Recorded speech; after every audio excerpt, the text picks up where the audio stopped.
All right, welcome everybody to week 4 of CRL. This is Sue Generous here. I'm super excited about today, but before we start, definitely want to introduce CRL to everybody. So, for new viewers out there, this is the top 8 clans.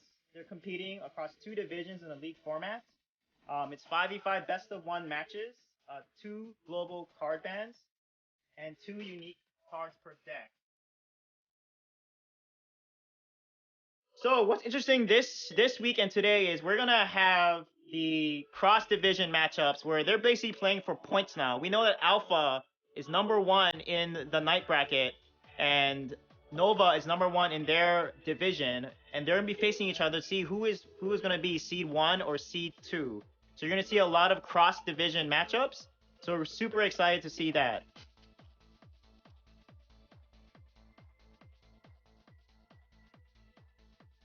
So what's next? We're gonna invite Ted Moy on the call. He's from Mo Esports. He's gonna talk about the CRL MVP and share kind of Northern Arena, which kicks off their open qualifier tournaments tomorrow.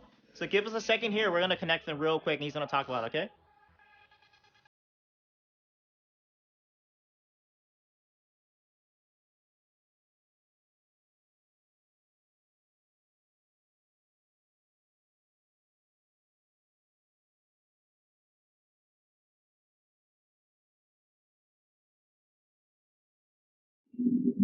Hey, can you hear me?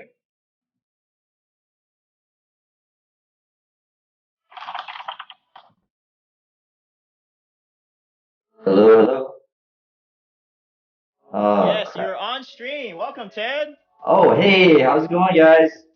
Yeah, so we have the image up for Clyde, who won the CR MVP community vote, and we're want to invite you here to talk about.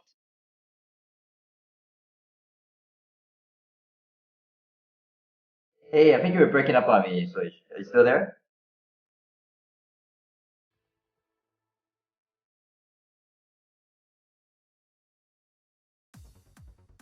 Hello?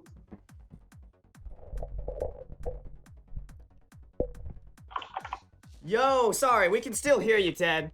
All right, you went silent on me. I didn't want to Unfortunately, speak while you were... unfortunately, Sui can't hear you. This is Bags. Okay, hey, how's it going, man? It's going good, man. Yeah. So yeah, go ahead and talk to us about the MVP. Yeah, man, I'm super psyched about this. So, I mean, first of all, my credits to all you guys and the CR League for putting this together on such short notice.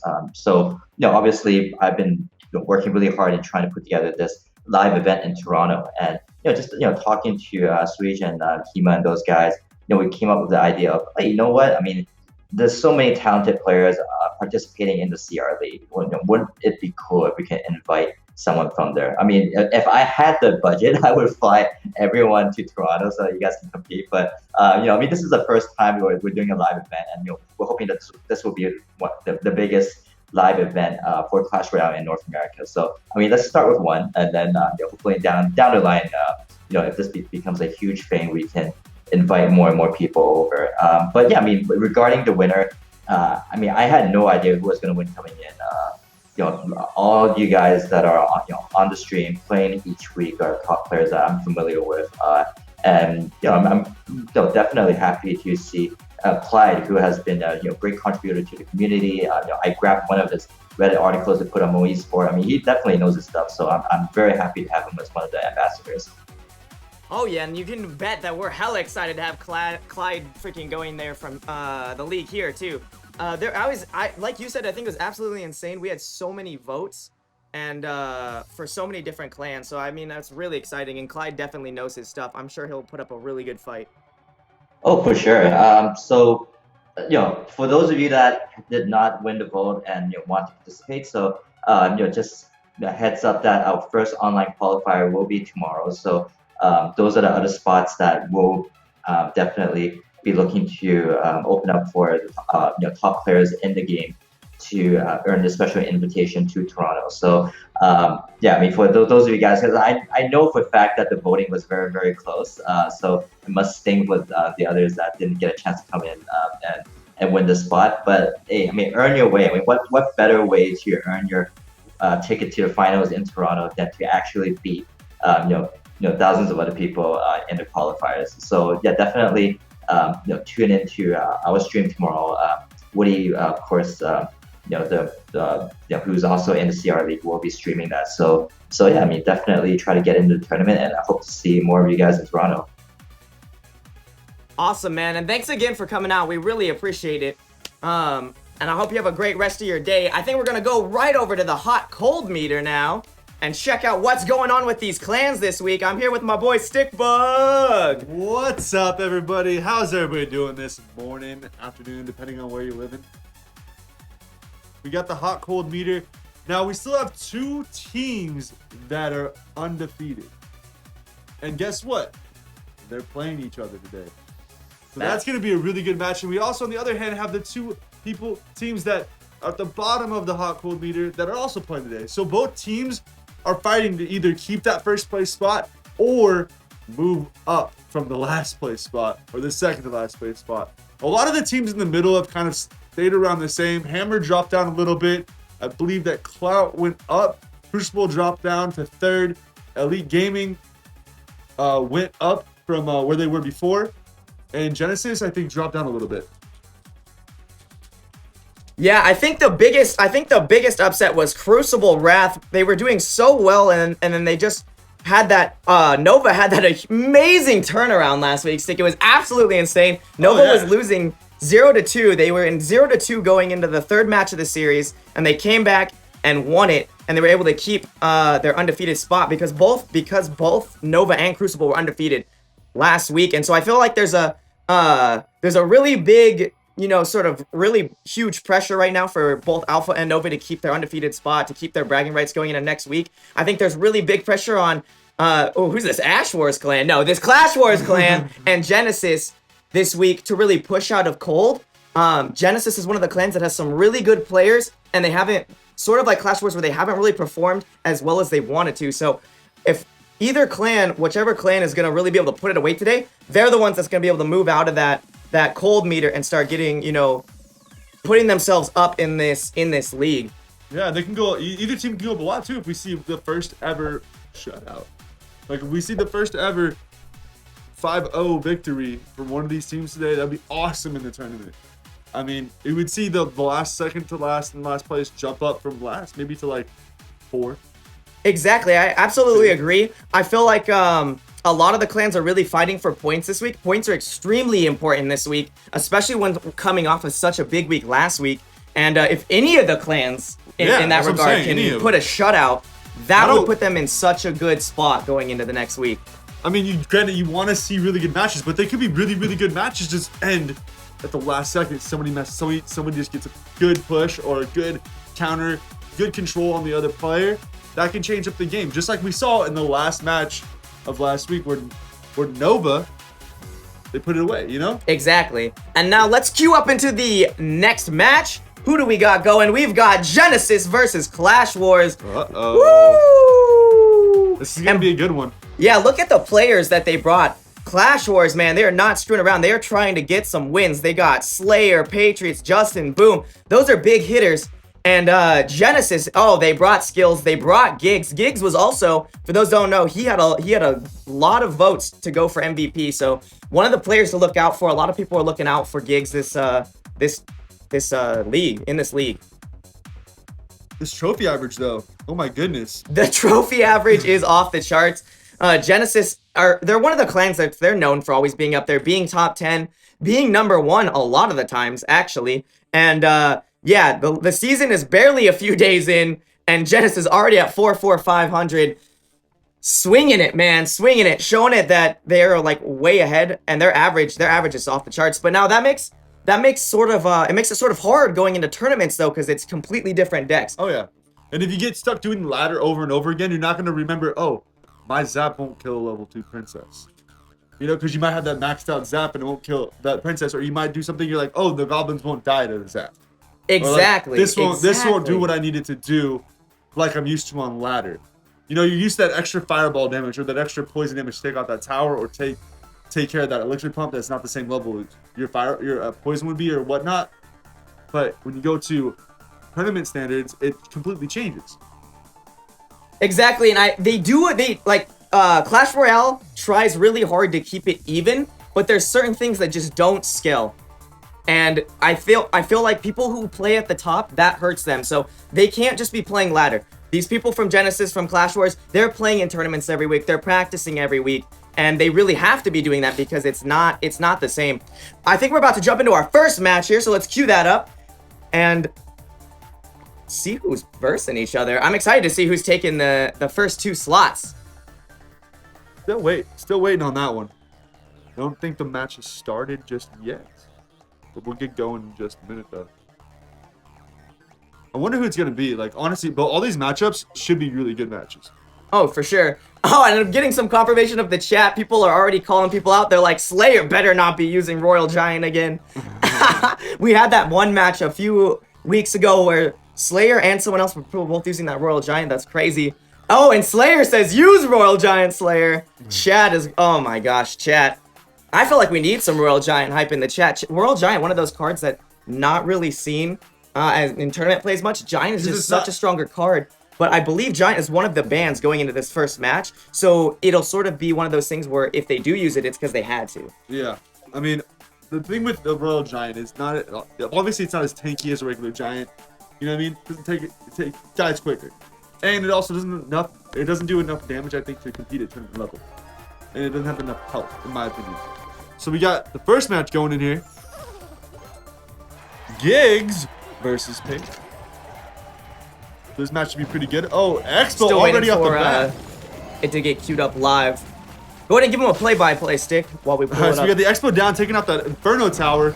Also got a Valkyrie coming in to take on that Expo. He drops minions as well.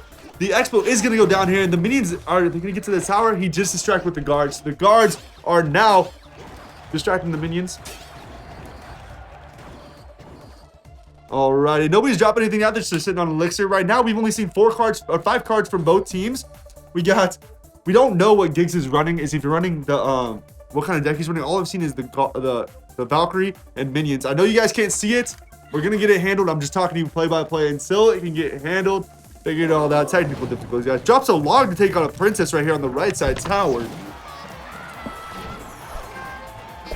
Inferno down to take care of the Hog Rider. Ice Spirit on Ice Spirit action. That was pretty funny. He dropped an Ice Spirit. It froze the other Ice Spirit. That was a great play. Not like great, but it was an interesting play on the use of an Ice Spirit. Valkyrie coming down, going to be taken out by the Inferno.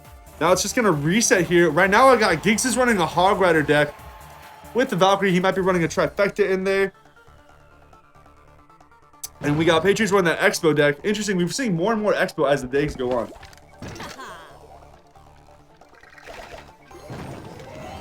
Alrighty, now we got Inferno down with the cards. Expo's taking out the Inferno. Princess is down, logs the Princess. Inferno does it. No, Expo ends up getting on the tower here. Is he gonna get some damage? The minions are coming in. The Expo gets a decent amount of damage on the tower, taking about a quarter of the way down. Hey, yo. Hey, yo. We got the gameplay up. Yeah, I know, and Giggs right here is taking that. He took that first poke damage, right? So he's arguably in trouble. He really needs to make a sort of like a comeback here. Nice Princess with the Ice Wizard push on that left-hand side. Unfortunately, the Inferno Tower is going to really shut down that Valk really fast. I love that Patriots playing the Expo. I love that we're seeing those off-meta decks. Yeah, Expo Log. Yo, Log, that's my bait card. You all know that I'm about that Log. The Log is, in a sense, it's like kind of like a cheaper, like a cheap bowler in a sense. You know what I mean? Yes, because the bowler is a pushback. But it costs 6. Yeah, but it continues to push back. You put it in front like Boom does, and he puts it in front of his Expo. But the Log is there, just the same thing. You can drop it on the Princess, you can drop it on the Goblins, whatever you need to drop it on, and it'll take care of them. He does log the Princess there. Inferno is really handling this Hog Rider, not letting Giggs get to the tower, which is very good. Now, we don't know what Patriots' last card is, or Giggs' last card. So they could be running like... Both. They could be each running Pump. I mean, Pump has not been banned. You see we have the Minor Giant ban. Ooh, Lightning. There we go. Nice. Logs Lightning for Log the for the win. game. Holy cow. Lightning Log. Wow. Patriots. Well played.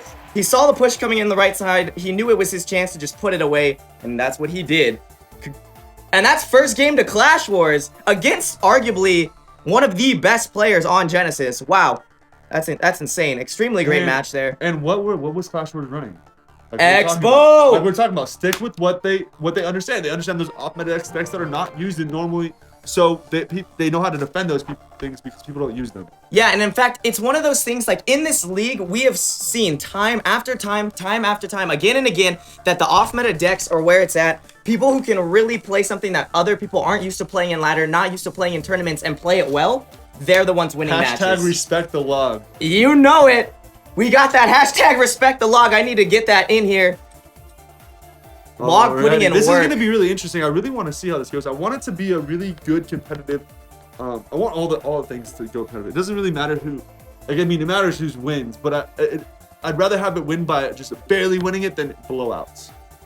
You know Exactly. I mean? Those close matchups. That's really what people want to see. And that's kind of that's the thing that makes high level gameplay so fun to watch. Oh. Is that a lot of times that's what it'll come down to. They both were running lightning spell, by the way. If you didn't know, Giggs' last card was lightning as well. It was lightning, so that he was basically forced to not be able to use it because he didn't have any towers low enough. That's unfortunate. And he probably had lightning in there because he couldn't really use. I'm guessing somebody else in his group is using the musketeer, so he had to change up the card.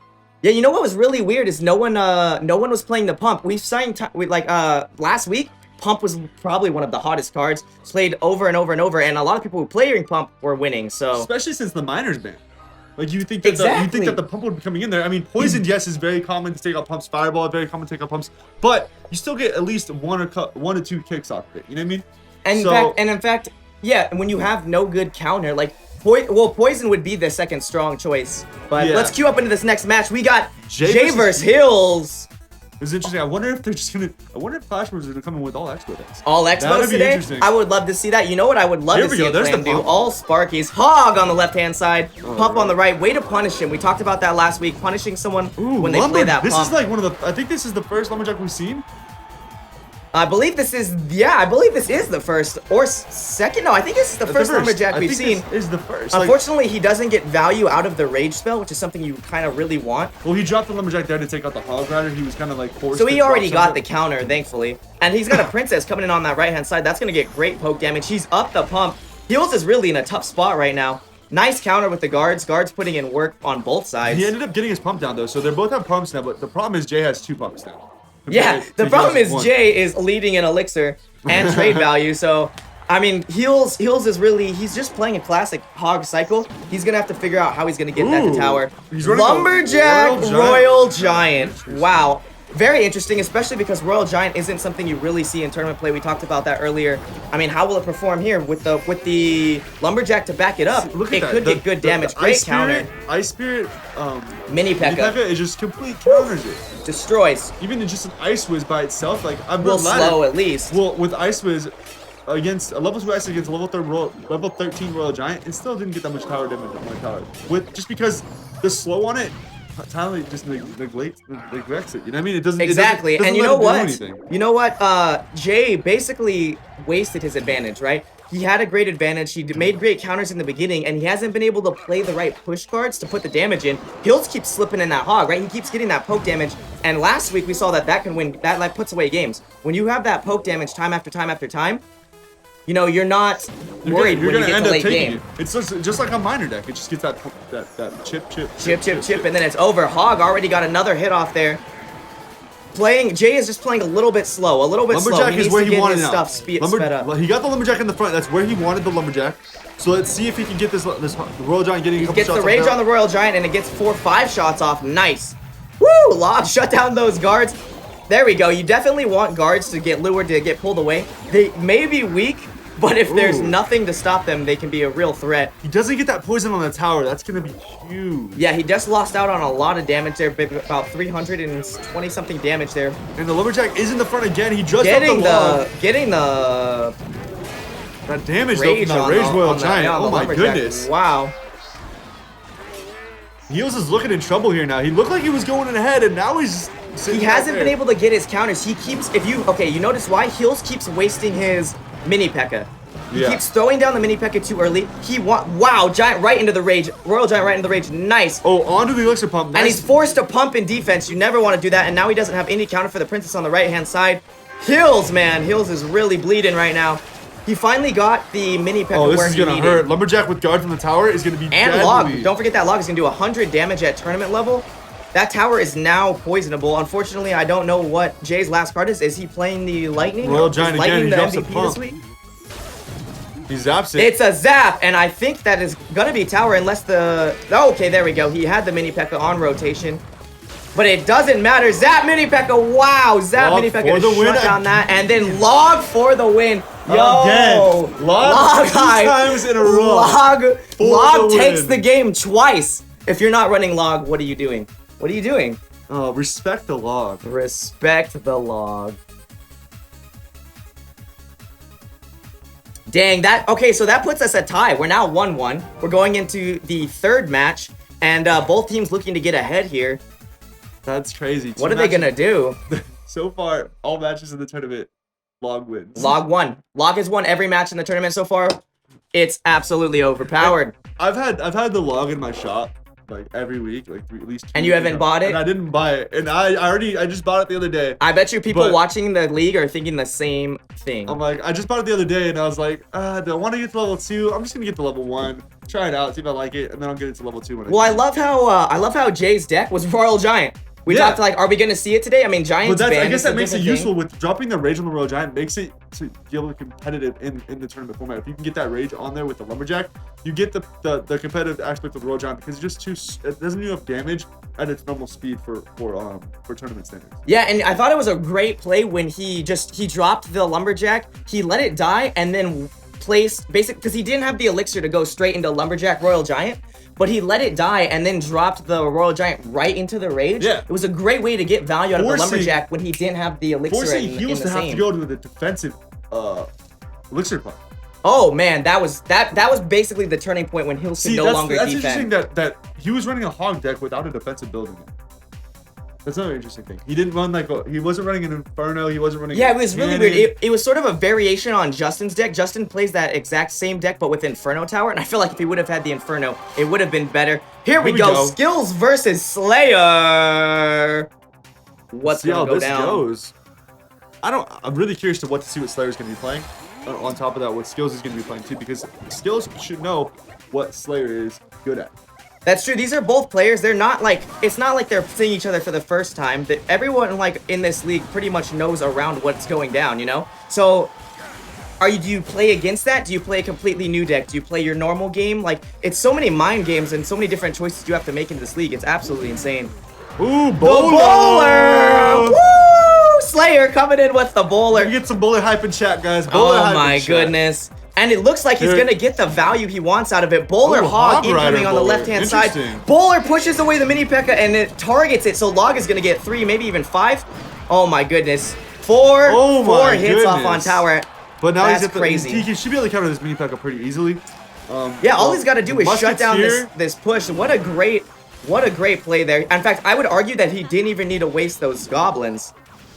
Honestly, I wouldn't have fireballed the princess. I would have left it and then got the furnace because that was the biggest thing to worry about. Exactly, and now he's gonna be sort of, yep, there's the furnace. He doesn't have the fireball for the furnace this time, so he's not gonna be able to make the same trade that he made Drops last a time. bowler, but that splash damage still does hit the tower from the fire spirits. Yeah, unfortunately, he needed to play the bowler behind the guards. They will retarget. The bowler should be able to take care of the furnace unless he drops a mini P.E.K.K.A. Yeah, There's the Mini P.E.K.K.A. to The shut only it down. problem is a bowler, the mini P.E.K.K.A. doesn't counter the bowler as well as you want. You know? Oh no, the Mini P.E.K.K.A. basically shuts down everything. It's such a good card. That's why you're seeing it ran in every deck. A lot of tanky cards are really good at tournament level, and Mini P.E.K.K.A. Ice Spirit is the answer to those. I feel like it'd be awesome if the bowler pushed back all cards instead of just medium and small. Oh my goodness, the bowler does need a buff. I think we can all agree on that. It is pretty good on tournament level. There we go. He played his fireball on the pump this time, so even though he's not going to be able to shut down the furnace, at least he can sort of get back in his groove and play sort of the game that he wants to play. I like that move. I wonder what Skills' last card is, because that's probably his trump card. That's the card that's going to give him the win. Yeah, is it the Expo? Is it the Lightning? Like, what are we going to see? Is it just a bowler deck, or is he playing sort of that boom-esque desk with the bowler Expo? I don't know. Nice! He cycled in time. Because he took out the pump, he was able to cycle in time to get the furnace and the princess. That was a great another fireball furnace there. It's okay. This hog is really going to shut it down, and then Slayer is really going to have the advantage going into the overtime. So Skills hasn't really been able to set up right. He's going to have to figure out how he's going to get a push Interesting going. placement by itself with the princess. I don't know if that was smart. trying to get some chip damage on the other tower, making split push it. Well, but he I did make countered. Slayer waste his Zap and Ice Spirit. Spirit, which ended up being Slayer's last card. So Slayer's last card is Zap, which means he's just running straight Bowler Hog. Bowler Hog deck. Very interesting. Fireball on this left-hand Fireball. side. There we go. That's the kind of chip damage we need to be seeing. Getting the tower and the furnace. Just like you said what? early on, those are the plays that Slayer needs to be making if he I wants really to want to win know this what Skills' last card is. Like, what is he running that game. he's He can't saving? really use. Is it Yeah, like it's a 3 unfortunate. Musketeer? Well, I mean, Or- his deck is very much like a minor deck. It's a but minor deck, Miner's banned, so And if he he, would can't be, run if it. he was running Giant there, he would have already played Giant. If he was running... Well, he can't play Giant because it's banned. Oh, not on, Giant, sorry, not Giant. I mean, Royal. like Royal Giant. Yeah, that's what I meant. got you. And then he just got another Fireball on that left-hand side. So he Skills is in trouble because it's literally gonna come down to those Fireballs for game, just like over and over and Hog over Rider's until gonna get the game tower. is No, he finished. drops the Furnace there to stop the Hog Rider.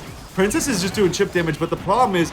Oh, It's there we a go. rocket! Woo! Rocket, boys! Unfortunately, I feel not like over Skills needed to be doing that the whole game. He should have, instead of trying to make these pushes, he has the rocket. wonder He if needs to this- be doing rocket, do direct damage. The rocket is going to out-damage the Fireball Hit any the day. rocket on the bowler right now. Boom.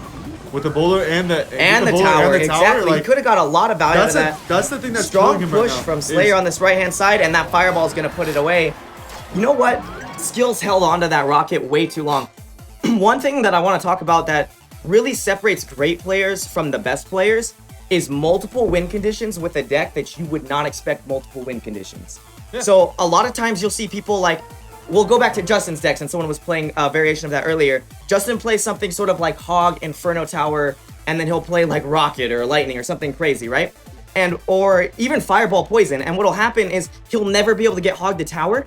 He'll switch, right? He realizes, okay, I'm never gonna get the push win, and I'm never gonna get the tower with that. He'll switch and do all his damage with poison, all his damage with poison goblins, all his damage with chip damage, and that kind of, the ability to do that, right? To think, to win with conditions that your deck isn't supposed to win with, that makes you one of the best players. That's one of those places that, like, that's what Skills needed to do. If he would have switched to that rocket, right? Okay, I can't get the tower. I know I can't get the tower. Play my game, pump up, switch to rocket, just rocket the whole game. Fireball is not going to be able to. The other guy Yeah, was he not really going to didn't be able to do have in that deck. He really didn't have a kind of like a card that's gonna get to the tower. Like you would say, like you'd see like Hog Rider, Golem, stuff that's almost guaranteed to get to the tower, or put enough pressure to have them defend it. He had Mini P.E.K.K.A. Mini P.E.K.K.A. isn't gonna guarantee damage on the tower. Exactly. It's He so was easy very to much distract them playing in a minor deck with a rocket instead of minor. Very weird. I mean, it's about this close to the same amount of damage as if you get the miner on the tower. That's But true. But It he doesn't didn't tank use for it. anything. He didn't. Yeah, he didn't use the rocket like he would have used the And minor. it's 3 elixir for a miner, and how much for a rocket? Oh man, yeah, that's painful. But hey, we are Clash Wars, and we're going into the 4th round. Clash Wars is 2, Genesis 1. That means Genesis has to win this match, or Clash Wars is gonna take. He's gonna take the series. And we got Boom versus Firestorm. Oh snap! Jumping in with Princess Guards, getting a Princess little- for getting a little guards. bit of Wow, damage. guards really shut down that Princess. The bowler, another bowler. Here we go. Boom. There we go. Okay, I didn't realize Boom was playing. He's known for playing bowler Expo, like just weird off decks. Fireball coming on the left-hand side. Ouch, he played it too early. He might have been able to hit all 3 of those, to be honest, even at sacrifice of the crown tower.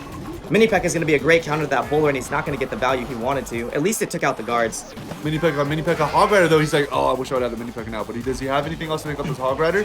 He has guards, but he got them with the Ice Spirit. That means he was able to cycle back to guards, because guards were his Ooh. first place card.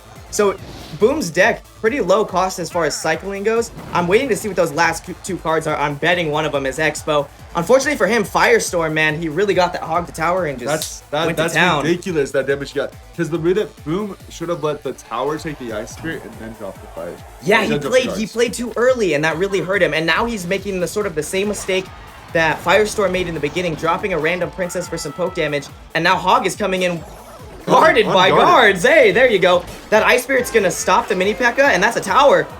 Oh my goodness, like he literally you saw the guards get placed and the Hog Rider, and then you just threw a fireball. Like you could see it happening. Yeah, it was almost like almost same time, but That's- he could have stopped. He could have stopped. He could have That's the countered. thing. Mini P.E.K.K.A. is not going to get the tower. It's going to get shut down by that princess. That was actually a really good princess shutdown. And then now the Princess is going to get some poke damage on that bowler. Boom can't really play anything. Mini P.E.K.K.A unfortunately goes the wrong way. Guards, yeah, guards are going to shut it down right there. At least Hog, no, Hog is not going to really get much hit off with that bowler, pushing it back every time. But this is the thing that changes the way that, And there's the Expo. There's the Expo. Boom, trying to make a comeback. He drops the poison. Great poison. It's going to stop that. Great Guards poison. come out. The guards should be... And a zap to retarget the guards. Princess. Nice. Princess to shut down the guards, which means Expo will probably hit tower again. No, it retargets the Princess and doesn't put it away. That's unfortunate. Yeah, he is. So now at least he made a better trade, right? Boom is getting more in his zone. Unfortunately, this is a really strong push coming in on the right-hand side. With that, wow, look at that bowler. Completely shut down everything. Now, he can actually, if he can get this push and get this tower, he can still be into it. He needs to get the Expo down. He needs to get that push going. The only thing he has to worry about guards being dropped on top of him, another mini P.E.K.K.A being dropped on top of him. He drops fire spirits, which are just going to be splash damage by yeah, that's Princess. Unfortunate. Maybe he had to use them to cycle. That's the only thing I can think of. Princess at least will start hitting the other Princess, and they're going to trade Princesses. Unfortunately, that zap retarget puts it away, and it looks like this is Genesis' game. Oh my goodness, he drops a fireball, taking up the Elixir collection. Yep. So, I mean, well, really good counters by Firestorm there. But that's the thing that separates those the high level gameplay with like you were saying, really skilled players that are really good, people that are good players, but the thing that separates it is make sure you watch what people's cards rotation is. Yeah. You have to keep track of people's elixir cost of their cards, their card rotation, how much elixir they spent. Like, okay, so somebody drops a Hog Rider, that's 4 elixir, right? You need to remember, how long does it take for elixir to come back to you? Now they drop Hog Rider and guards at the same time. Okay, I'm gonna have way more elixir than them. But you drop the fireball at the same time they drop that, you didn't have enough elixir to counter that Hog Rider. Yeah, it's a timing thing, right? It's one of those things where, yeah, you want to fireball the pump, but the reason you're doing that is so that when he gets the value at the pump, or whoever's playing, they don't get it at the right time. So they get that +2, even though the fireball's a negative, they get it at a time that they can't make a push. When you fireball that while you're getting pushed, you're defeating the purpose of fireballing that pump. You know what I mean? Yeah, it's a poor timing thing, and it just really, like you said, it hurts the rotation. I really like that the series just got tied up, which means this next match every time. This happens every time for Clash Wars. It's one of those things. They go into it 2-2 the final match, and then they end up. And then they end up choking. So really, we need to see them not choke. Their last player should. Their last player is a monster. We'll have to see. We'll have to see though. All the pressure is on both the last players. But this is what happened last week with the whole Nova game. So exactly. There was a lot of pressure. And Anonymous pulled through. Can Justin pull through is basically what it's going down. Both players are really looking to break out of that cold spot, and whichever one wins has a chance at doing it. Here we go. And we're going right into the match. Great. Versus Justin for the win. Oh my goodness. We know, okay, so we already know Giant Miner's not coming out. Pumps on both sides. They're both trying to get into their game. That's the best thing to start with. I like it. Yes, they both started really strong. Now it's like, now you're going to make, so if you attack Harry's pump, he's either going to poison or fireball yours. So you're like, should I just exactly. Very interesting. He played, he sort of played his Ice Wizard in a spot where he could have got poison, but he decided to sort of like throw it on that side. It's going to be, this is a really good counter. The Ice Spirit Mini P.E.K.K.A is going to really shut down that Valkyrie, and Mini P.E.K.K.A is even going to run on tower. Gets shut down by the Fire Spirits, but Ice Wizard on left-hand side. Justin's already starting with the poke damage. Woo! Hog gets targeted by the Mini P.E.K.K.A instead of the Ice Wizard. Does get a hit off on the tower, though. Yeah, that's nice. That's nice for Justin. Putting him in a really good start. Ow, wow. Mini P.E.K.K.A does not get targeted by the cannon. He's doesn't get a hit, pull out that zap. It does not get a hit with the zap. No, but he got scared and he played an Ice Spirit, so he lost Elixir on that. And he's going to be down.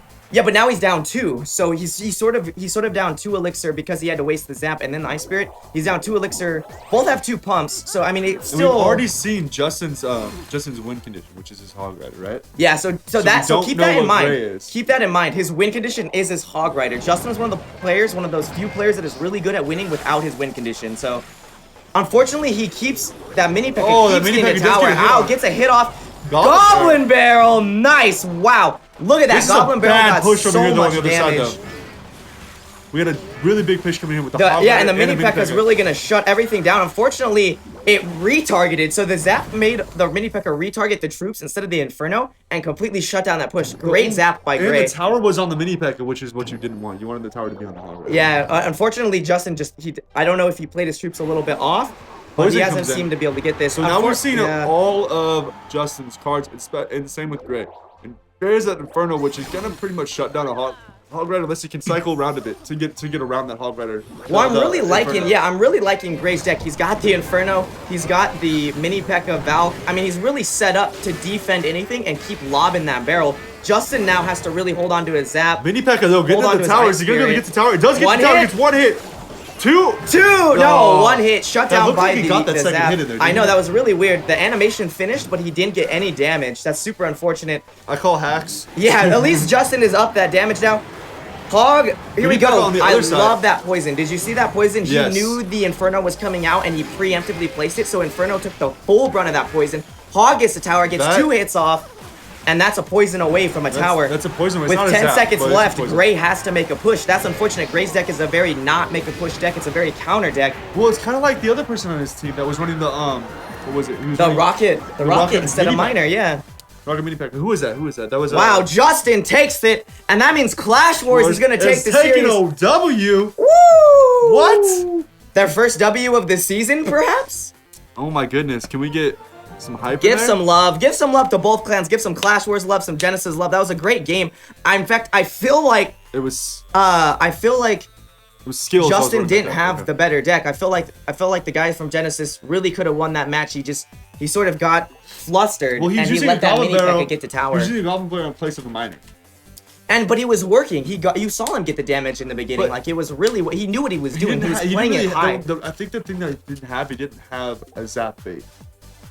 Yeah, he needed the zap bait. Agreed. Unfortunately, like, I think the Inferno was meant to be his zap bait, but he got poisoned instead. He played right into the poison, and that really was the turn of the game. We got I think he should have thrown like a minion horde in there, or minions, or something in there, or a princess, or something else to bait the zap, to retarget stuff. Maybe. He needed minions, maybe one more card, so he really had the force on that zap. Let's see. But now we got Clout versus Hammers coming up next. Look at this Hammers lineup. Woo! What do we got here? Can you feel the heat? We got full frontage, Chief Mystical, Naruto, Backstab X, and Critical. My boy. Oh my goodness. And my boy Backstab up in here. Like Backstab, like I always say every week, Backstab's one of my favorite players. Oh man, and yeah, he's one of the best players on Hammers. And we got Chief Mystical, which a lot of people didn't know who Chief Mystical was. Like, I knew him because until last week when he came in and freaking shredded the competition. Yeah, because I used to run tournament. He used to be in my bracket tournaments. I used to do on my stream all the time. So that's how I knew Chief Mystical. All these players on this team are crazy good. And I mean, look at the trophy average though. You got 3650 against 4000. Yeah, it's extremely different. Hammers is one of the clans who they do have good tournament players. They definitely have good tournament players. We've seen it week after week. They're not really up there as far as a ladder goes. I mean, arguably, Clout isn't though. 4,000 average is not. It's a high average, but it's a huge gap though. That's true. It's a 350 gap, and that means they're seeing different decks. They're playing different things. We have some really good Clout players here coming in too. So we have ESL Yo, Isopa. Isopo did really high level gameplay. Exactly, and so it's one of those things where, you know, both these clans are in the middle, right? So it's not that they've done really poorly or really good. It's that we've seen moderately good things all league, and now we need to see them step up. Yeah. If they want to win, now they have to put a shutout. Well, now they have to start putting games away. You know, it's a turning point section. A lot of these teams, like a lot of the teams that are like doing really good, they have like not the best players on their team. They have just exactly. And I think you see that from Crucible Wrath, right? Yeah. One of those that they play those off meta decks, they play those really weird tournament decks, and they destroy with them. And we've seen that in this league, so will we see that in the series is really what it is. But then we have other teams that have like they're supposed to be like me into this like super good, super win this, right? But they only put like every week they put 2 different like heavy hitters in the team, right? Yeah, two different really heavy big hitters. slots. But then that's only going to guarantee you 2 wins. Well, even then, it might not. We've seen a lot of the supposed heavy hitters not win their matches. But they're looking at it, it's going to guarantee them 2 wins. So then that's probably how they're looking at it. Like, okay, these 2 people are probably going to end up getting the wins. We just need to get 1 more, you know? And then we end up taking the set. But that's not guaranteeing you a win. And I mean, I'd rather take an average of above average gameplay from all players than take like 2 people that are exactly. Here we go. Toxic Critical versus Tag You're Pregnant coming in. Tag. No, not humanly possible. All right, so Princess already shut down by Miner. At least he got the zap off. He shut off those goblins because they could have did a lot of damage. Bans, did we? No, we have not talked about the bans. This is the first match. Go ahead and shout them. We got the giant. We got the poison. Strong bans. That means Miner is going to be in play all series. Yeah, we're going to see a lot of Miner. We're going to probably see a little bit of Hog Rider as well. We might even see a little bit of Miner Hog. Wow. And you know what I don't think we talk about? I don't think we talk about in this series, but it's really important. Miner is one of those cards you can play at the last second. How towers work is they retarget the closest card. So they will always target the Miner, even if they were targeting something else before. It's really painful. Mini P.E.K.K.A. And Mini P.E.K.K.A. is going to shut down the Princess. Doesn't get nice. the tower though. But great value. He wanted great value. to shut down the Princess. He wasn't really. I don't think he was caring about the tower damage. That's why he zapped the goblins to get it to the Mini P.E.K.K.A. to take out the Princess because he dropped the Miner on the tower. So. Yeah, exactly, and it was worth it. I mean, he's coming up ahead 1 elixir there, so they're going into this, pretty much running. Tag is going to go back to his pump. I don't think Toxic is playing a pump, otherwise we probably would have seen it. But he hasn't played 2 cards yet. That's exactly. That's the only thing I was going to talk about is he hasn't played his deck. Really sort of unfortunate in a Miner deck. Is it the Furnace? Is it? But that's that could also be really good for him too because right now, okay, we see a zap coming. There's the zap. But so what's the last card? If Tag's not ready for it and he doesn't think that he already thinks he knows every card that's in the deck, you know, because sometimes you lose track.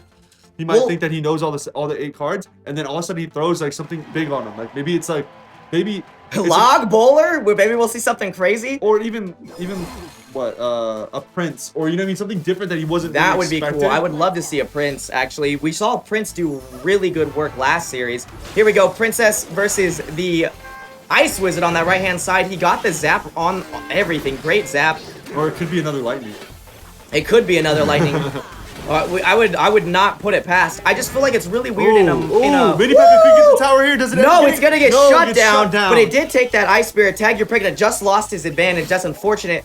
It's one of those things where, you know, the Miner decks are very Hog-esque in the fact that they are very low elixir. They cycle very fast. So not using one of your cards, if it's not a big hitter card, nice zap. You're not gonna get the value out of that card all game. Mini P.E.K.K.A. is going to go down into Fire Spirits. Fire Spirits are Gary kind of into Mini P.E.K.K.A. Fire Spirit Zap, like I said last time, counters the Hog. Well, I would say even Ice Spirit. If you play Ice Spirit in the middle, Mini P.E.K.K.A. is gone. You lure it all the way to get hit by 2 towers. Those goblins, really getting good. some chip damage on the tower. That's going to They be got very, a lot very... of chip damage.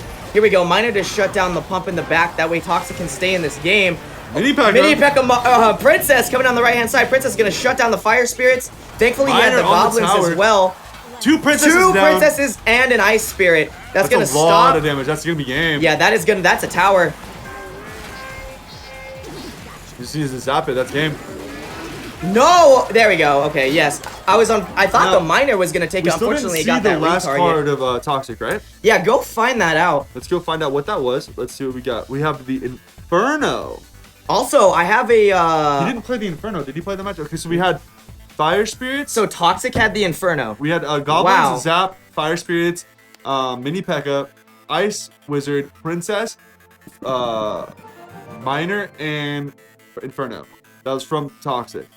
Now Tag You're Pregnant was running pretty close to the same thing. Instead of Inferno, he was running a cannon, and he was running Ice Spirits instead of Fire Spirits.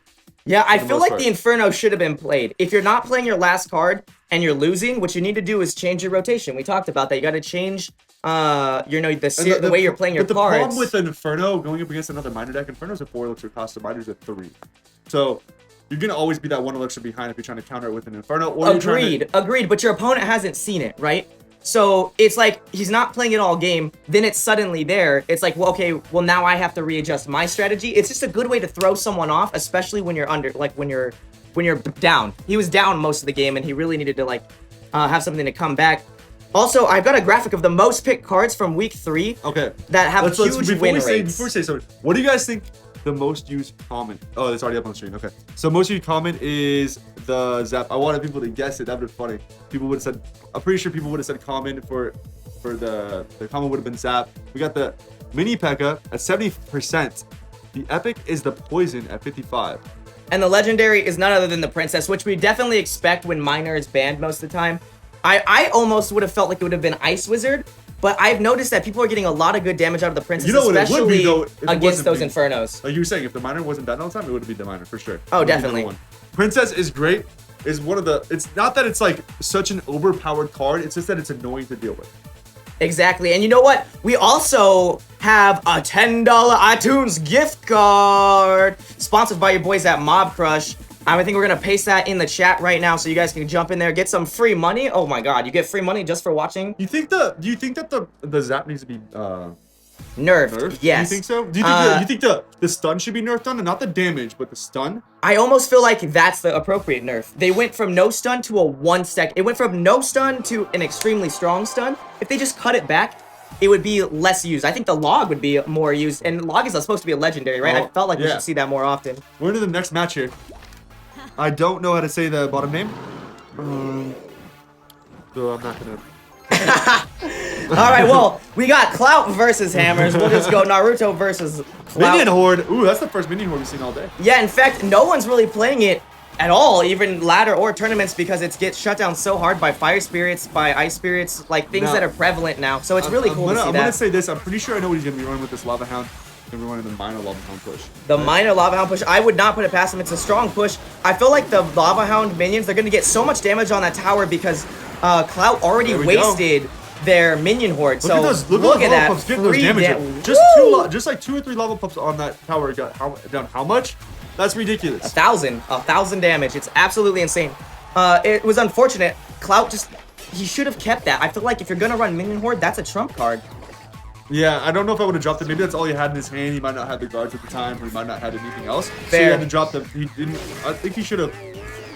Did you see that? It was a zap there. He got the hog to tower. He got two chip damages. I believe he zapped to try to get the mini P.E.K.K.A to retarget. Unfortunately, it did not retarget on those guards, and the push gets shuts down a lot faster than you Still would have really liked. close. This game is really close. Princess going in for some chip damage. He doesn't even worry about the princess here. Interesting. A lot of people would counter the. Oh, There arrows. it is. I felt like it was sort of a Who delayed. runs the arrows? Delayed. I know, ever since Zap is so strong, but he's running both. He's got the arrows, he's got the Zap. Unfortunately, he just used his arrows, Mini P.E.K.K.A. even though he knows he has Oh, Mini P.E.K.K.A does get it. the minion horde. It does get 2 hits on the tower though. I mean, what was he looking to bait out with that minion horde that he wasn't going to get with this Lava Hound? Here we go. Lava Hound makes it basically to tower. It looks like Clout has no real good air answer. And if he can't sort of shut down that Lava Hound, it's going to go into Miner was a little bit overtime. behind there.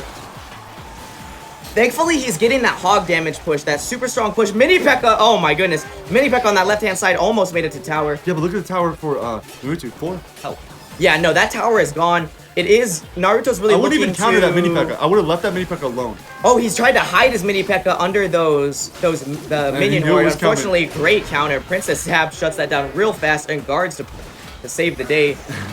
The guy's like, you can't pull that off on me, bro. Yeah, he was not letting that. He was not letting that go anywhere. Go. I mean, And there's the tower on the left-hand side. Naruto's in a tough spot here. He's got 15 seconds. I don't think that mini P.E.K.K.A is going to make it. What he needed to do was No. get that Lava Hound. As soon as he saw that tower go hound, he needed that Lava Hound in the back. And Lava Hound is sort of the same speed as think he needed to Golem. put Takes around poison 30 for the seconds to get arrows. to tower. I think no, the poison's banned. Sorry, he needed like a freeze or something else besides arrows in that deck because Yeah, that arrows was an unfortunate The arrows, yes, choice. it's gonna take out the princess, but a freeze would have worked so much better. Or It's an something even else. trade instead of getting the elixir value, and I feel like that even trade almost turned into a negative for him. Yeah, like I don't know. I mean, the arrows just not like really used. I mean, in lower ladder play, or if you're like, I mean, tournament play it's not really used, but like if you're in ladder and you're lower in ladder, yes, I would say arrows are pretty much used. But It's just one of those cards that it's not as strong as the Zap. Zap is so strong right now that the arrows, it's not really up there. But But man, that means we're going into the third matchup with Clout at a 2-0 lead. But this is how it was last time. That's true. These are the kind of things that makes this league so exciting, is that we always have clans with the 2-0 lead that just gets shut down with the three-win comeback. So, you know, but I mean, I'm just saying Clout, man. Give me that Clout hype. They got to be feeling good right now. They know they're up against strong opponents, and they're already up 2 wins. So they're rallying. They're rallying for sure. You know they're freaking trying to bring it home. And, this next match is going to be insane. This is, I mean, this is A lot of really, pressure really for good Hammers match. to do work here, especially because they might even move down into the cold if they can't put up a few matches here. And nobody wants to be cold. All the clans love to here talk we about go. that heat. Oh, it's gonna be interesting. Full frontage versus ESL for the game clincher. I mean, they Hey! still have matches after this. It's just if this match goes for Cloud, then it's not gonna be. Well, then Hammers will be fighting for points. They'll be fighting to Yeah. stay out of the cold to give themselves at least, you know, a fighting chance at the rest of the league. So they still need the wins. It's not like you just give up even if you get 3-0'd in the beginning. You want those wins. You want those points. Points are extremely important in this league. Nice counter to that Royal Giant. Really weird to see another Royal Giant here, especially when a Royal Giant Miner deck. The Miner really took out that Furnace. Nice. Yeah, but the problem is the Furnace is really gonna counter that Royal Giant. Yeah, Especially with the so mini peck he's as already, well. you know, Full Frontage is already going to have a hard time. He wasn't able to even get, you know, damage And off on the tower. He kind of dropped the Royal Giant in a weird spot. In the back, yeah, and early on. Maybe he's looking to cycle to his other cards. Maybe he's got Pump in there. I'm not sure. I really, like, I know they're not really looking forward to playing Pump with knowing people have Miner, but that's a great thing. Play Pump, you know, get the Furnace on lure with Furnace. something and get your game going. Interesting. A Furnace Royal Giant deck. I've seen a lot of those. I've seen some of those in tournaments. Those Well, are it's a very interesting. strong push deck, right? Furnace is going to shut down everything. And at least he can basically, when he has the Fireball. Furnace going, he's got 2 Furnaces going now. Misses So the minions. he does hit the Mini P.E.K.K.A. at least. And the Fire Spirits are going to shut it down. No, Minions, they were too far away, and they make it to the Furnace. So that Furnace is gone. And they get to the tower here. Oh my goodness, that's the tower. There we go. That's what I'm talking about. Miner hitting that tower. Tower retargets the closest troop, and those minions got so much damage off because of it. Barbarians, interesting. Barbarians aren't usually run that much. Yeah, and in fact, he made him work. He got him to stop that push. Unfortunately, guards are so good. Guards, ever since they changed the update on guards, it's just made them so strong. Not getting the knockback from their shields getting taken off, it just made guards so much more value in actually made them usable. Exactly. In the They were very underplayed, not really usable. The patches were good. They were a good balance for guards for sure. There we go. He saw the Furnace, and he got the same counter that Full Frontage got the first time. So it's basically coming down to shut down the Royal Giant, get the poke damage, finish the game. But he's got to do it in 30. And Full Frontage only has 30 seconds to put it away. So See, I don't know. The reason why Full Frontage's deck is not being able to pull because that Furnace is really stopping him from putting his Barbarians down. Stopping him from putting something in front of his Royal Giant to get a push down. yeah, in fact, what he really needs to be doing is as soon as he sees that Furnace, shut it down with the Miner, get ready to set up with the Royal Giant Barbs, knowing that a Furnace isn't coming. Great damage by Full Frontage, but I feel like it's too late. That's the kind of stuff that he needed to be doing all game. ESL really, And then he saved the lightning for the end. Lightning. Wow, Lightning puts away the game, and Clout is 3-0 in this series. Oh my goodness, this is looking like it's. Oh man. Yo, I just got confirmation we got Nick Buck 14, winner of the iTunes card. Nick Buck 14, yo, give me that hype. He just won $10, man. Congratulations. If we can at him in the chat, that would be awesome. So he knows. All right, so in the next matchup, I wonder who's gonna be. We still have Backstab to go. We still have Chief hasn't gone yet, right? No, we have not seen Backstab or Chief. Those are the two next ones to go, I guess. Yeah, they're really strong players, and they need to come through. They need to pick up those But points. that's what we were. I mean, Naruto's a strong player as well. And like all these people, they have good players, good strong players on their team.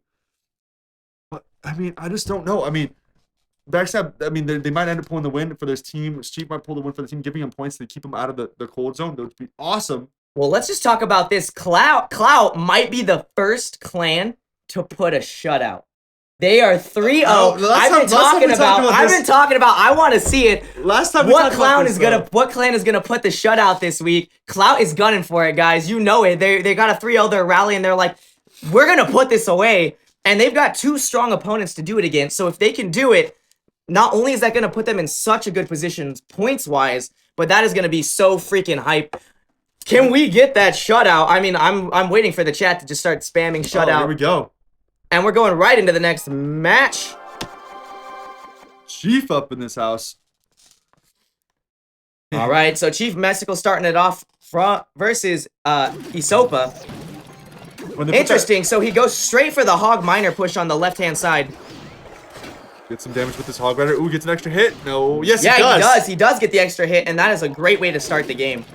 Especially when you're not playing the pump or you don't have the pump. It was really smart of Isopa to play the pump, so he knew the mine already got used and he can safely play it. That's basically the only thing keeping him in this game when he's down 900 damage on left-hand side tower. And the guard does up getting to the tower. That's ridiculous how strong the guards are. Oh my goodness. It is, especially at tournament level. There's something I don't see very much in ladder, even at the higher levels. But that's just because they're epics and they're really hard to get up. At tournament level, they're so usable. 2 pumps by Isopa is really going to put him ahead. There we go. Miner. Is the Miner retarget? No, nice. And I love the split push. Unfortunately, he did have the Inferno. The Ice Spirit does stop it a lot, but he's not going to be able to get Hog the Tower. He's going to be able to take it out, though. It's not going to be really an issue at the moment. Yeah, if Chief Mystical can keep cycling faster than Isopa, he's gonna take that tower. The thing is, Isopa's trying to get ahead with pumps. Unfortunately, he didn't retarget that miner. Mini P.E.K.K.A. miner push. With the Princess behind that. Guards are probably gonna go down here. If he gets a zap on him, that's basically gonna get the Mini P.E.K.K.A. to the tower. Doesn't get the zap on him. Chooses not to play the zap. That's unfortunate. I feel like he should have zapped everything and tried to get at least that push to count. Maybe even shut down this Mini P.E.K.K.A. before he got to his Princess. Very late zap there. At least he's gonna get decent poke damage off. Miner on the Princess at bridge. Very interesting. Oh, nice. Hog to push it. Ice Spirit coming in, gonna freeze everything. Hog Rider's gonna get the tower untouched. This is probably gonna be a tower here. 4? Oh, that is a tower. That is gone. No, Mini P.E.K.K.A. at the last second. Last second Mini P.E.K.K.A. That Hog needed one more hit, but shut down another minion horde. Nice. It's interesting to see that, and he at least kept it. At least Chief Mystical, he kept the minion horde to the end, and he tried to get the push off of it. He should have just zapped the Princess there and got the tower real quick. It might have been worth it, but a 7 for tower. I don't know. I feel like he feels he already has the tower, and now he can go for the right-hand side. He's dropping minions to take out of a miner. It's not ideal, especially because it's going to get hits off the pump. He's making him do what I do. When I do in ladder, I make you work really hard for that tower. Oh, you can tell. You can tell Isopa's struggling. He's feeling the pain of not being able to really pull that miner away. And it's extremely unfortunate. It's what was looking like such a great game for him is looking like a turnaround for Chief Mystical. And there goes the tower on that left-hand side. But it's not over till it's over. We got that tower down to 1050. With 15 seconds left, he's just deploying stuff on that side. He really needs like a minor minion push a long time ago. I don't think he has what he needs to push that tower, and that's going to be game. Yeah. Well played, Chief Mystical. Hammers stopping the shutout. You got to know that Chief Mystical had pressure, right? Oh, yeah. Oh, man. Can you feel the heat there? But he got those points for his team, so that's good. He picked up the 2. Hammer time in the chat. Yes, give me the hammer time in the chat. Shout out. Shout it out. That was really good. Really great gameplay by both players. Really not a known player, too, Chief Mystical. So he's not, like we were saying, he's not really known in the tournament. Yeah, no, we haven't seen him till last week, and both weeks he's been putting away matches. And he's been doing really, really good, which is awesome. Like, to see new faces in here doing good in like on all teams is good. Oh man, yeah. We had the name was Rice, the one we couldn't pronounce. Okay. And he was the one that that was a great match by Rice. I didn't expect him to put that away. It was really strong. All right, well, Hammers at least picked up that 2 points, but can they pick up the 4? They want to win this last match. They want to say, hey, we're not going to be cold next week. We're staying in this league, guys. We've got strong players. We know they have strong players, and now they really have to show everyone else too. This should be a really interesting match. I want to see what both teams are going to be playing here. Exactly. So the Miner wasn't banned. Are we going to see Miner in both decks? Likely. But I sort of wanted to see the counter, right? When you know Miner's in play, like, why not play an extremely counter deck where you have a lot of answers? You know, play the skeletons, play the goblins, play guards, play a bunch of troops that already that you can always shut out the miner, and then play something to push with them, and that would be really interesting to see. Yeah, that'd be cool. I want to see a giant skeleton. That'd be A giant skeleton. Oh my god, I want to see Sparky. I've been saying this since last week. Where's the Sparky? It's not a weak tournament card, guys. Sparky Giant, really strong combo, and even without the Giant, Sparky is one of those cards where, yes, it's an all or nothing card. It's an easy to counter card, especially for high level players. But that's what it's about. Make them make those mistakes, you know? You want Sparky, I want giant skeleton. Sparky Giant Skeleton! Oh my goodness, that's what we're gunning for here. Here we go, next match going in. Backstab versus... Every time they say good luck, I can't read the name. I know, Audos. I'm always afraid of that last second sub. Here we go. Boop, boop. We got the first hut. Hut. Yeah, the first Coming in no, with actually wow. this is the second hut. One of the well, I mean they had oh, this week. First hut this week. Yeah, this is the first Will hut he this be week. playing a hut deck or is it counter? If you count the furnace as a as a hut? Furnace is a hut. It does spawn troops. I mean, that's true. It's true. I look at furnace as more of not really a hut though. I look at it like a I never thought building. about that. I think the furnace is a defensive building. Yeah, I've never thought of furnace as a hut, but it is. In every sense of the word, furnace is a hut. It's just not literally a hut like Goblin Hut or Barbarian Hut. But every sense of the word, the card behaves the same. Nice, there we go. Guards to shut down that miner. Woo! That's gonna be big. And yeah, that's a well great played by pump coming Backstab in. at that point. Let's go. Princess on the middle is gonna really make sure nothing comes through. It's unfortunate Aw didn't really get I'm telling you, value out of his hut. I'm gonna bet that Backstab's running the lava hound. Oh, I could see it. I could see it. He's pumping up to really go for that lava hound. Why is Odyssey not pumping up? That's the question. Why did he choose not to run pump here? That Goblin Hut just got destroyed by those minions. Yeah, they're doing it so much work. Backstab is so good at really getting low troops to just not where you want them to be and putting away that poke damage. Another pump already down. Is he gonna try to mine this one as well? Oh man, I'm expecting something big. If he's pumping up that much, you well know played on the he's got guards something. again. And he gets it every time. He predicts that miner every time. That's not something that's easy to do. You notice where he dropped the guards? He dropped them right in the front, in the middle. To where if you drop miner on either side, the guard's he was gonna target him. It's really good play. And it feels like he's getting the value out of his miner too, because he's shutting down all the buildings. Wow, we're seeing another lumberjack here, and lumberjack's even gonna make it. Is it a royal giant? Do we have the royal giant to put away work? Doesn't look like it, but he will get some poke damage off of that goblin hut. Gets the mini P.E.K.K.A down. Didn't have the guard. Wow, did not have the guard. Still predicts the miner. Backstab is 100% miner prediction rate so far. That's absolutely insane. And look at the damage he's gotten on the tower without even dropping his last card. No, he hasn't even played a big hitter. He's literally just pumping up and getting poke damage. 3 pumps on the troops. ground, man. Oh my goodness. And shuts down the lumberjack. Wow. No, he doesn't have an answer for the miner this time if he drops a miner, because he already dropped the guards and the mini P.E.K.K.A. But he drops a princess. But it doesn't seem to matter. He just keeps getting that slow chip damage. He shuts down everything Odyssey has, and he keeps getting chip damage. 4 pumps at one time. Woo! 4 pumps in the field. Now down to 3, but it was 4 pumps for a split second. Yeah, he had the 4 pumps up, guys, in a really competitive match. That's not easy to do. That means his countering is off the charts. He really stopped, stopping Odyssey.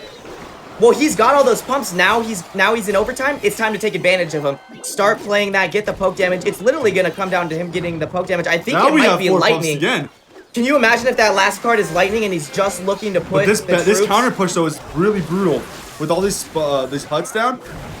All this spawn. Yeah, unfortunately, now he's forced to play the same side of the huts, which is what you never want to do. But all he's got to do... Oh, the skeletons. Woo! Oh, my Look at those skeletons. Oh, my God. And the skeletons put it away.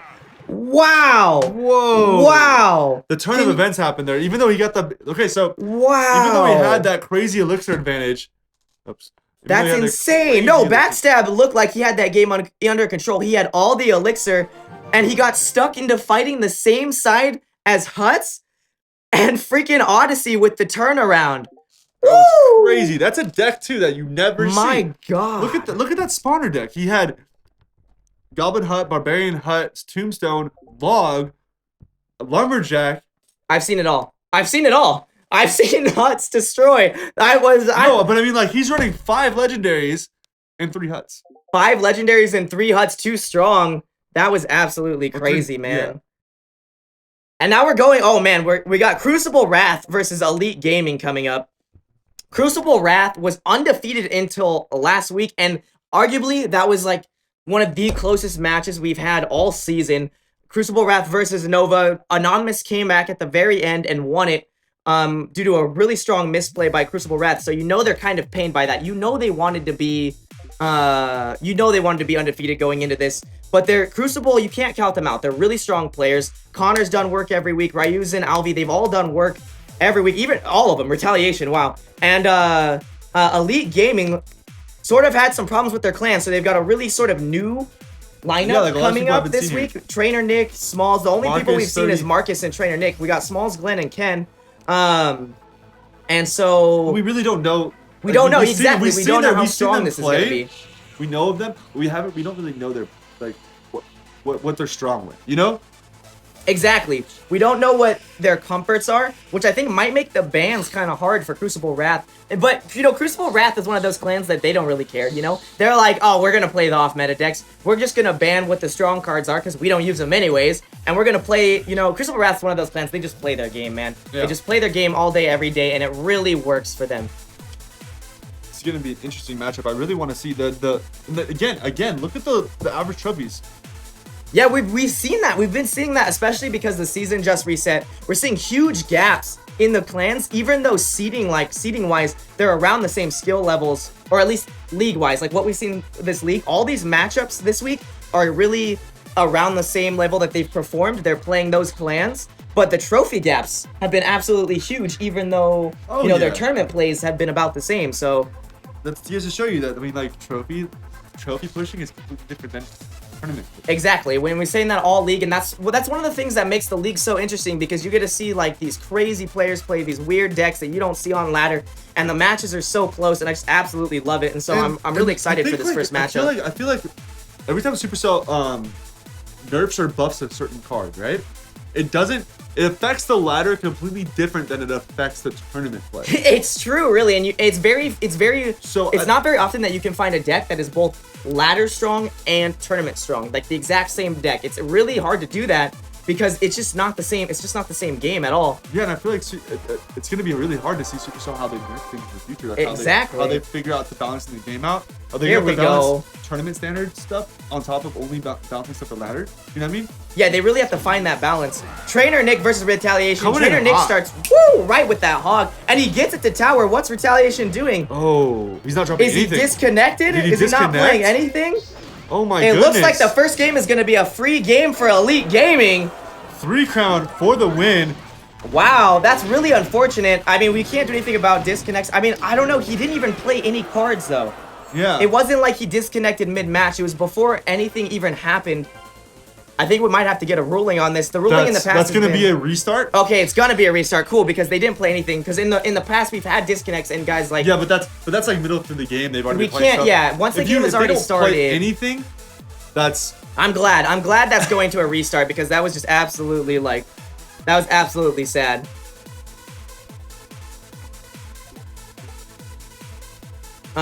It's unfortunate. Yeah, I did not expect that to happen. Because normally, like, if you have a disconnect mid-match, that's really unfortunate that happens sometimes, but it's not something like you could just leave the game. Do you know what I mean? And I'm not saying people would do that, but it's not fair. I'm pretty sure you had that happen in, like, when you run bracket tournaments on your stream. Yes, I've had it happen. And people say, "Oh, could I get a rematch because I got disconnected?" And you're like, it's just I'm not sorry, fair to the I'm gonna leave players. it up to the person you're playing. If they want to play again, they can play you, but I'm not gonna force a rematch because of it. Yeah. But so when no cards are played, I'm glad that they got a restart. So here we go. Hey, there we go. Dropping the good luck. We know he's in the match this time. Again. Two times. Trainer Nick coming in for retaliation. Ooh, mortar! A mortar right off the bat. Unfortunately, Trainer Nick didn't start with his hog combo this time. Barbarian's gonna shut down that mini P.E.K.K.A. and mortar's gonna do work. Oh, mini P.E.K.K.A. Oh wow, mini P.E.K.K.A. almost got a hit on that mortar. Now that mortar's gonna get a couple of hits off on the tower. That's gonna be really big. Yeah, that's a really good start for retaliation. And you know what? This is why I was kind of weirded out about Princess being the most used legendary. Ice Wizard is the better legendary when it comes to playing both. When you see Princess played in the back, all you gotta do is play Ice Wizard and you know it's gonna shut it down. Zap to shut down that Princess, and now he'll at least get some poke damage or force Trainer Nick to split his troops. And he does force the split, but he wasted elixir on that, so they're gonna come out even. Look at these bans. We got the giant miner ban. That's what I talked about. I thought that's gonna be like the biggest bans all series right now. Those are two really strong cards at tournament level, and it forces people to play non-comfort decks. Here comes the mortar again. Mini P.E.K.K.A drops to distract the mortar, but the problem is the Mini P.E.K.K.A is gonna go down here. No, it's not. Oh, it actually takes out all. Oh yeah, it barbarians. took all of them because of that princess and the tower duke putting in work, and then he's gonna get one hit off on the mortar. No, the zap stops the mortar hit, and then he gets to kill the princess. And he's gonna get up on the tower here. You know, that's really, really high level play, right? Retaliation. You can tell he's comfortable with that mortar. You can tell he plays it a lot. Those are split-second decisions with cards that you have to make on the fly, and he's making them right. He's playing stuff like you've seen for other people that play mortar use the style of gameplay. Exactly, and they would not play it as well as Retaliation is playing it. Look at that pump. We haven't seen it all game. He's been waiting all game to play it. That was a great time to play it. Ferno comes out, pump comes out. Without even getting the pump down. Like, he's been cycling around his pump to get that much damage out. Well, he pretty much made Nick waste that Inferno. I mean, he's got Pump Princess. That really sucks. That's what we talked about, though. Nick kind of had to do something, right? He was losing. He's basically losing the trades. He's got to figure out. But why wouldn't he play his Inferno at sort of like the mortar? I mean, yeah, it does get the... I guess it still gets the retarget value, but he could have played it up high and at least tried to get some damage off, especially when he has Mini P.E.K.K.A drops down there. The Inferno's going to go down. He drops another Here Inferno it is. Okay, so he plays the Inferno up high this time. Cannon! Okay, first time we've seen the Cannon all game. Cannon's going to shut down that Inferno. Unfortunately, Retaliation wasn't able to get his mortar to tower, but he can cycle so fast that he's already got another one out. Yeah, the mortar cycles a lot faster than the expo decks that we've been seeing. Exactly. Because of the fact that it's 4 elixir.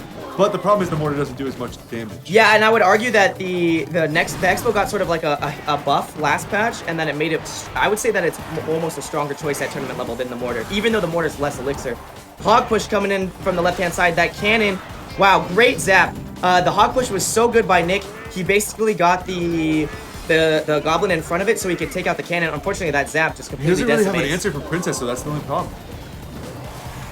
Retaliation? Yeah, Retaliation just shut No, he's down got the Ice Wizard, so it's really... Ice Wizard shuts But he down... doesn't have I'm saying like a Yeah, he doesn't have a poison solid or something like that to take out the Princess. Or at least we haven't seen it. Yeah, he could be running it in their deck. I don't know, it could be another lightning. Nice, he was able to get that hog to shut down the cannon and the pump, Mortar so drop at least down. there's that. I'm assuming Retaliation isn't really worried about the Princess because he has Princess Zap Mortar. And if you play Mortar right, you can shut down the Princess. Great Inferno placement. That's what I was talking about earlier. It was weird for him to just drop Inferno randomly instead of trying to really get the mortar He is with getting it. cycled pumps through now. So he is gonna eventually... Yeah, it's now time for Retaliation. He's in overtime. He's got 2 pumps up. He needs to use them, right? So now's the time to use them to put away the game. And now's the time that Trainer Nick has to be like, okay, I really gotta like make my push here. I gotta shut down that mortar wall. Rocket coming in hot. Rocket! Mortar rocket by Retaliation, and if Mortar can counter, or he can counter these pushes. Oh wow, the Hog doesn't even bother with the cannon. The Hog should have went to the cannon. The Hog definitely should have targeted the cannon. That was very unfortunate. Thankfully, Retaliation, its trump card was the rocket. And now he's gonna be able to put the game away with just rocket damage. Congratulations. It was half. Half mortar, half rocket. Mortar did most of the damage, but it was... Did you see that when he... Trainer Nick, right? He got in his groove. He says, okay, Mortar's not getting to tower anymore. Crucible Wrath says, we don't care. Retaliation switches to rocket. It's that win condition switch that makes, you know, good players great, great players amazing. That's the kind of stuff that puts it away. And that was absolutely awesome. Who's this? BS no skill? Check yourself. Mortar Rocket is extremely easy to play. Yeah, hard to play. It's a deck that used to be strong that's nowhere near the level it used to be played, and you guys should respect that deck because that was some high level gameplay. When you saw Expo Mortar all the time, you could then say, hey, exactly. If this was like 3 patches ago when Mortar was OP, I would argue that Mortar was weaker than Expo now. That was the weaker choice, and he still put that game away, so that was a really strong start by Crucible. I've seen a lot of, though. I've been seeing a lot of defensive Mortar recently. Yeah, exactly, and I think that's the stronger way to play it. Yeah. I almost feel that, and we didn't see that at all that game. No, he didn't need to. He was trying to play aggressive with that, get that jet mid in just enough to where he can get 2 rockets in to take the tower out. So once he did that, yeah, I think at that point he could have played defensive Mortar, but he had the cannon there to play defensively. Yeah, it was just unfortunate that he had the like he was ready for Hog, right? If he would have been playing a different deck, that could have went way different. Yeah. I think he was expecting the trifecta deck, so his deck was really set up around a trifecta. Yeah. And so seeing a Hog just was no problem for him. Well, because yeah, it was the only really push card that wasn't banned. Exactly. So you kind of force the trifecta, then you play I'm great surprised we're not counters and seeing off decks. the Golem Mini P.E.K.K.A poison decks. You know what I mean? Yeah. That Where used are to be those at? super big. They kind of just fell off the map. Maybe people just aren't thinking about playing them, but that could be really strong with the bans that are here. Yeah, because like you don't have a miner to worry about. You don't have to worry. You only have to worry about a hog rider, and a mini P.E.K.K.A counters the hog rider completely. Definitely. Connor versus Smalls. Elite Gaming really looking to make a comeback here and get back. Poison back in this already match. dropped down. That's a good value poison. I mean, you could have waited a little bit to see what else he dropped, but I would always argue to wait. I would always argue to wait on the poison because look, poison doesn't even take the whole. Look at that sliver of health there. You can literally wait that sliver of health, and he would have at least got that hog. He would have at least got some more damage on other troops. Get the third troop. We talked about that last week. you're not gonna get anything. No, on good counters by Connor. Unfortunately, he doesn't have his pump now, so they're even. They're even on the pushes, and I wonder why he's pumping. Is he pumping just because? I mean, he's playing a hog He's cycle playing deck. the normal trifecta. Where you I need can the- see it, where but you why run is the the pump. trifecta hog is just like absolutely overpowered? The thing that they take out for the trifecta I've noticed a lot is the ice spirit for the skeleton. You know what? And I've seen it work. I've seen it not work. It's one of those things that's really more of a. Well, it's like Can it's the like player a use free, it? Are they good with it's it? like a double. So you have zap and then you have that ice spirit. So it's like 2 zaps technically. Exactly. I think that's what makes it strong. But you also have to be the kind of person that can play the double zap, Yeah. or know when to play which one right. You know what I mean? Yeah. You want to usually start off with the depending on what they drop, you drop a zap to get your hog rider there, and then The ice spirit second will one. get on the Yeah, tower. I've seen that do mad work. So here we go. It is a just classic trifecta with the ice spirit. Ice spirit, unfortunately, Does get there. it doesn't get there because of the Ooh, zap. it's So gonna that was get really no, strong. he's not gonna hit off with his musketeer, but the musketeer does take out the ice spirit, so it's gonna be a little faster. Well, the musketeer was able to sort of put away everything there while they were focused on the hog, and the hog got You know 2 what? hits off. So that was I really strong. think- Have we seen musketeer yet? No, I believe that. This is the first musketeer we've seen all today. Yeah, this is the first musketeer we've seen all today, which is weird Which is because weird because musketeer is a really strong card. it was used a lot last week. Pump musketeer was 2 pretty poisons widely down. used. That's funny. But look at this time. Smalls is getting the better value out of it. He got the musketeer and the poison. Now musketeer's going at that tower with less than half health. On the mini pack again, the mini pack is gonna end up taking this musketeer out. Yep, and hog, now everything's gonna target hog. Now he's got to worry about hog and mini peck. A great counter with the Valkyrie. Unfortunately, He doesn't get enough damage there. yeah, but he they're still doesn't get pretty, the damage he needs. It still could go either way on this at this point. No, it's Princess very dropped down. even. It's very even back and forth. It's whoever's gonna make the better trades. It looks like so far Connor has just been able to get in more That damage. poison on the princess and the tower is just shutting him out. That's game. Woo! And I don't think he's gonna come back here. too. But as long as all he has to do is defend and cycle the zap, and it's over. But we just saw that right there. That Connor really he took advantage of. Oh my God, no way. Okay, I was for a second I was scared. I saw honestly, that hog coming in there. That's why I said it was game, because the way that Connor was defending the whole match, He had it defending until a- that last one, and he finally let it through. he was defending at a better elixir trade than his Smalls was. Yeah. Smalls was defending. Yes, And definitely. He had a Valkyrie instead of a mini pack, which was interesting that it defended better. Well, that puts us 2-0. 2-0 for Crucible. And now, Elite Gaming, guys, let's go. They gotta win a match. They don't want this to be a sort of like going into a shutout like we had last match. Every time you say shut up, that doesn't happen though. I know, maybe I'll just can't say it. We keep just can't say it. We my just keep can't my say it. bag closed. I'm sorry, I want it. I'm gunning for it. But I also want to see Elite Gaming come back. I love seeing those 0-2s to 3-2s. Like, those are absolutely insane. We saw 2 of them last week. We haven't seen any of them this week.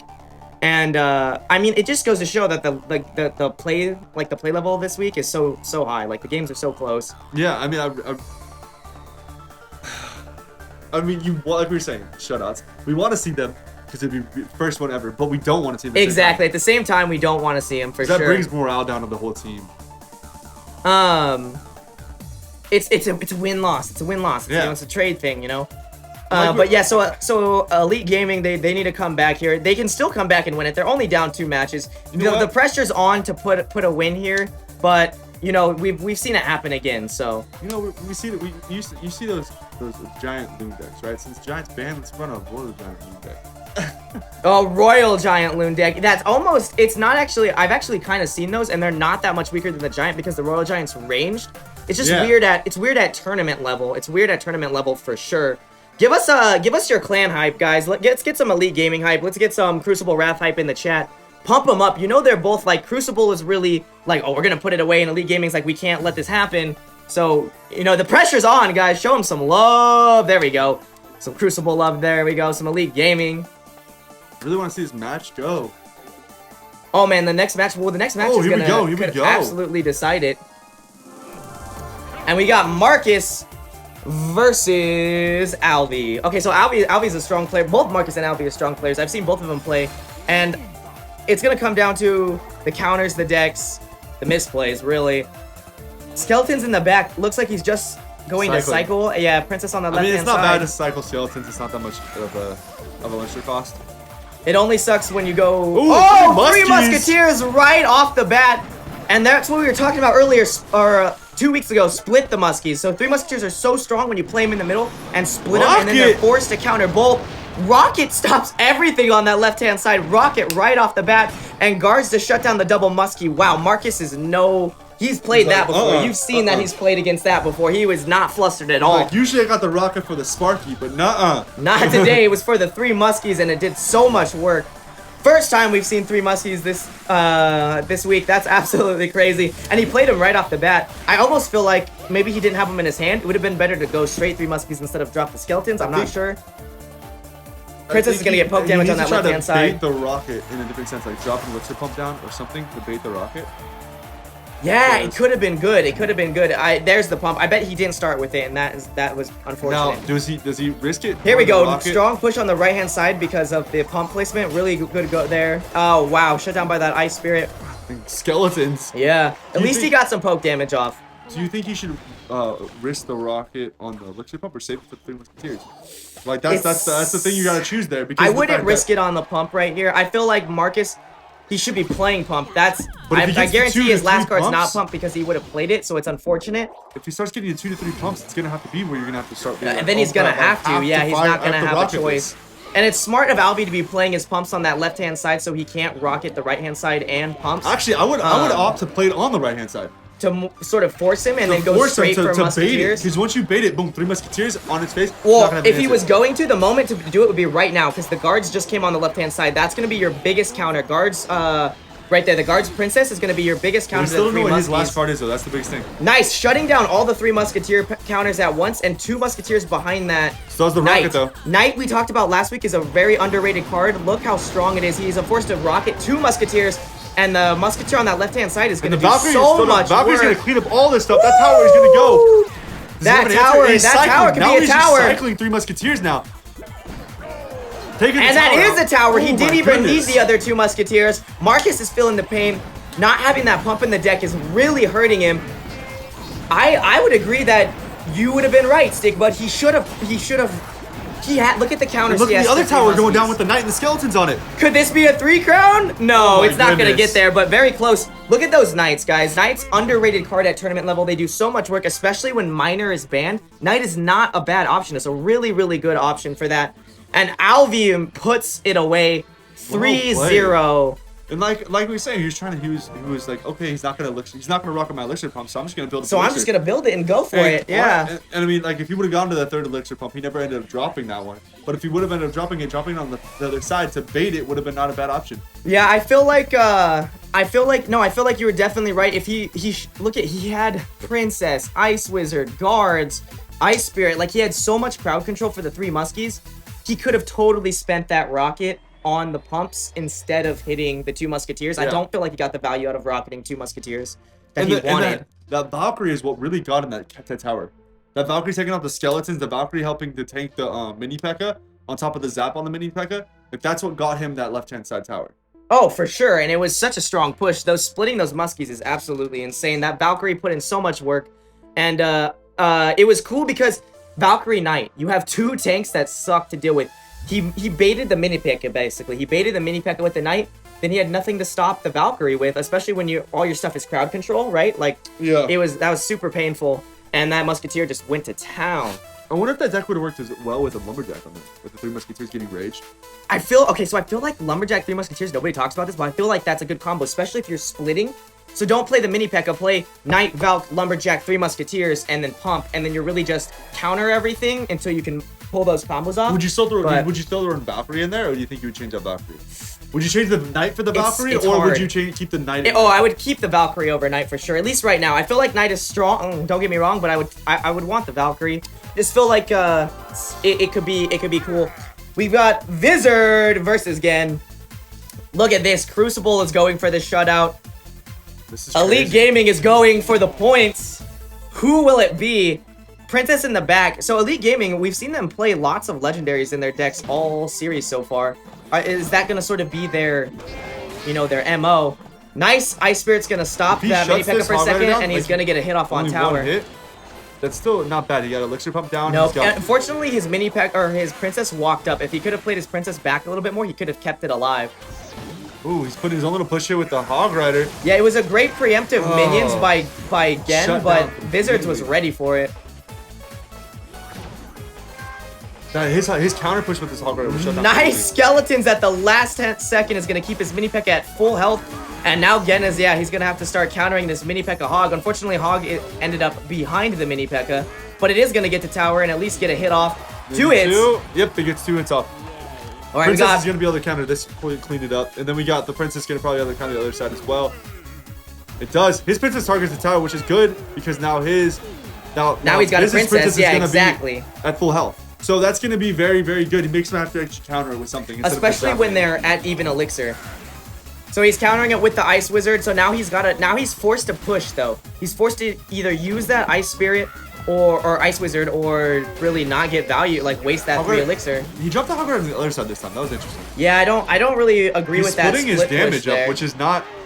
I mean, it's not always a bad move. It's just, to me, I feel like it's the weaker Mini move. P.E.K.K.A Nice! Mini P.E.K.K.A gets to that right-hand side and puts it away. Ooh, zap to try to get Mini P.E.K.K.A to tower. It does get and a hit it off. does. Great push by Mini P.E.K.K.A Gen. one hit brought him back in the game. Literally, yeah. Switched the whole thing around. Some poke damage from the right-hand side on this Princess. We got a pump in the back for Vizards. Hog push coming on that left-hand side. The poison, great poison, is going to shut down that Princess.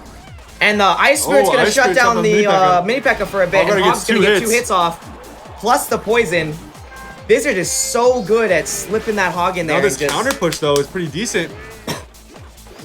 It is. He gets 2 hits off. Now we got another. And now we got another. It's back-to-back pushes. It's whoever's going to take that tower first. 30 seconds left. Looks like Vizard might be able to, if they keep trading the same, is going to be able to take his tower first. But he has to still counter. So if he doesn't counter, they're running pretty much the same kind of deck, honestly. They have a couple cards differently, but for the most part, the premise is the same. Yes, definitely. And you can see it. It's back and forth, back and forth, back and forth. It's whoever can cycle quicker and get to the tower is what it is. Yeah, whoever knows how to trade better, get those counters, and he's been zapping those skeletons all game. He finally stops it. Hog is going to get 1 hit on tower. 2 hits because of the zap. Oh! Wow. 105 on tower, but it's going to be game for Vizard with the poison. So close. So close. If... Oh, man. That was crazy. This could be... Okay, that's 4 wins now. That's 4 wins. If Gen... he was so close. If he could have gotten... is one more poison, one more zap, one more. It could have been his game. It could have been his game. The problem is, again, he split that push, man. If he didn't split that push, he would have got the damage on the left-hand side instead. It would have been Gen's game. And the problem with Gen's deck is he wasn't running anything besides just the zap as a spell. So, yeah, well, I mean, I figured I guess he could try to compensate with Ice Spirit, but Princess he needed the poison. I agree. He needed the direct damage. Or a fireball or something to, even to counteract that, he would have had a real freeze in there or something in there. Something, yes, I totally agree. He needs. It's a very. Arrows would have got him the win there. Yeah, arrows would have brought him the win. It's very much a two spell meta right now, and the 2 spell decks are really what's winning it, if not more. If you're counting Pump as a spell, or Log or Goblin Barrel. Yeah, or Goblin Barrel. If you count Pump or Goblin Barrel, I mean, you're looking at regardless, you're looking at Zap Poison, Zap Now Fireball, this could be Zap Arrows. this last match comes down to Hammer Esports saying, okay, we're not gonna be the first team to get shut out. Yeah, Elite Gaming's gotta have so much pressure right now. Crucible is gunning Crucible. hard for that shutout. They want it so bad. Pressure is on for Ken to perform, man. And he's up against Ryu, who is so strong, such a strong player, and we haven't seen much of Ken, so you know what? This is a big deal for him. The pressure's on. This is gonna be crazy. Yo, give me that Ken hype in the chat. Ken needs all the love that he can get right now. He gets Hog Tower, 2 hits off. No, shut down by the Fire Spirits. Really good last minute counter by Ryu. Those are the plays that make him so good. Ice Spirit coming in on the left hand side. Gonna get to the tower, gonna get a couple hits. Yeah, gonna get some poke damage Not really off. something you worry about, honestly. Nope. But that could have been Gen's victory right there. Right?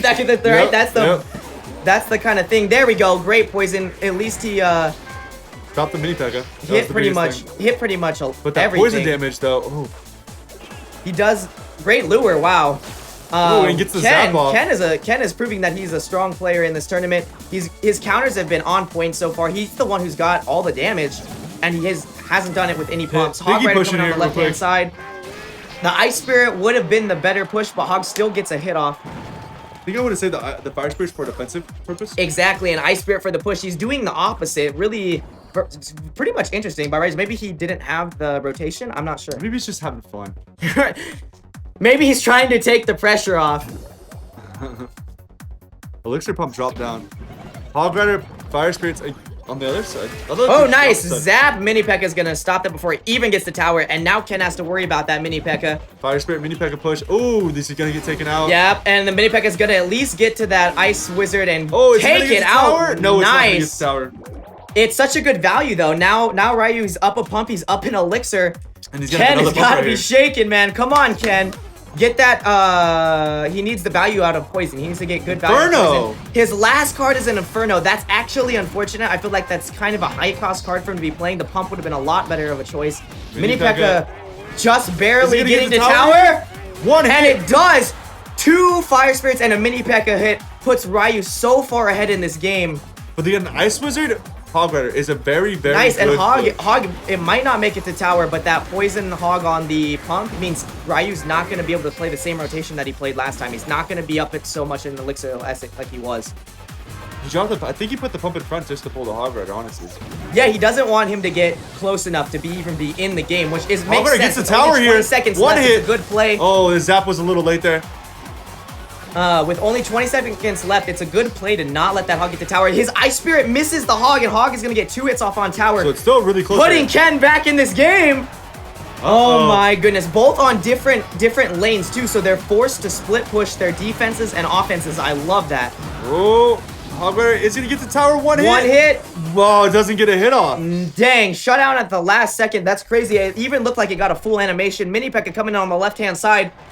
Unfortunately for Ken, what? he's not going to be able to do damage. Pulling the Hog Mini P.E.K.K.A. delivering back. the Mini P.E.K.K.A. Mini P.E.K.K.A. doesn't even make it to tower. Hog gets 2 hits. Oh my Whoa, what a play by Ryu. Ryu's sitting at full elixir for a while. I think I just got my play of the bag. That was absolutely insane. 2 hits on the right-hand side. This is so even, guys. Look at the damage. It's literally 37 hit points off. Give me the respective hype in the chat. Yeah, this is so crazy. Literally 37 health. Back to forth, back and forth, because they're both playing that Hog cycle like you talked about last match, and they're playing it so well, just on opposite lanes. And they both have poison. One has poison. Here one we has go. fireball. Poison. He needs to get. He needs that poison to start putting in work. Ryu arguably needed the fireball man, there. that's gonna be Hog is getting the tower, and that could be game. Hog makes it to tower, and Ken stops the shutout. Well played by Ken. Oh my goodness. I don't even right now. I don't even. Oh my goodness. god.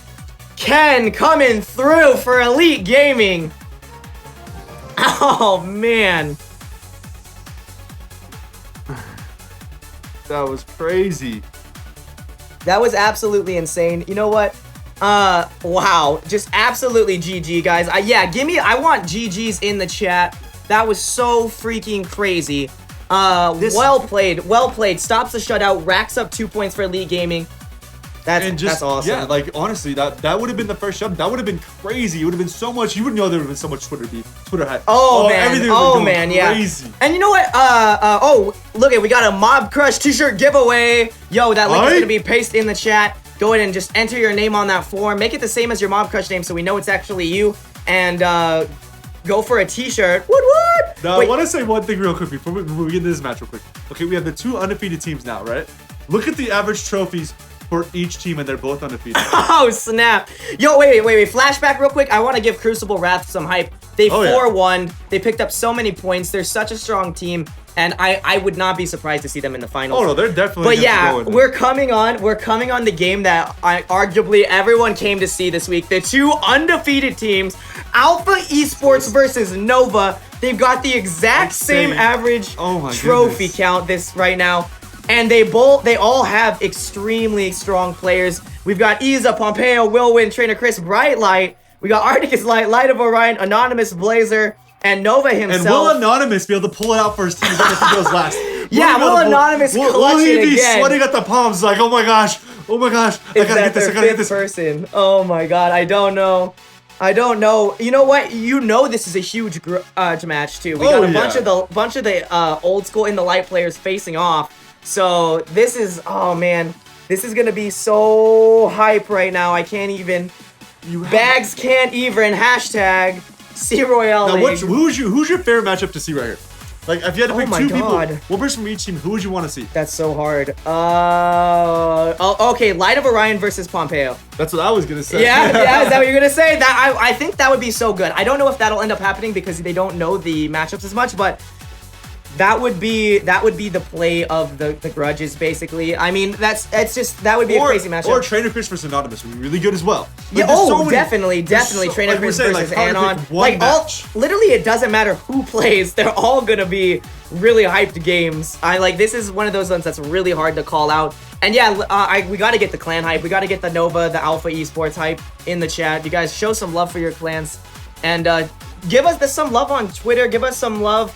You know, shout us out. Let people know that this is happening right now, because I'm sure there's a bunch of people that don't even know 2 of the biggest clans are about to go head to freaking head in tournament standards where you can't even argue that trophies matter, because it's all skill today, baby. And this first is gonna be matchup great. Going on its way right now.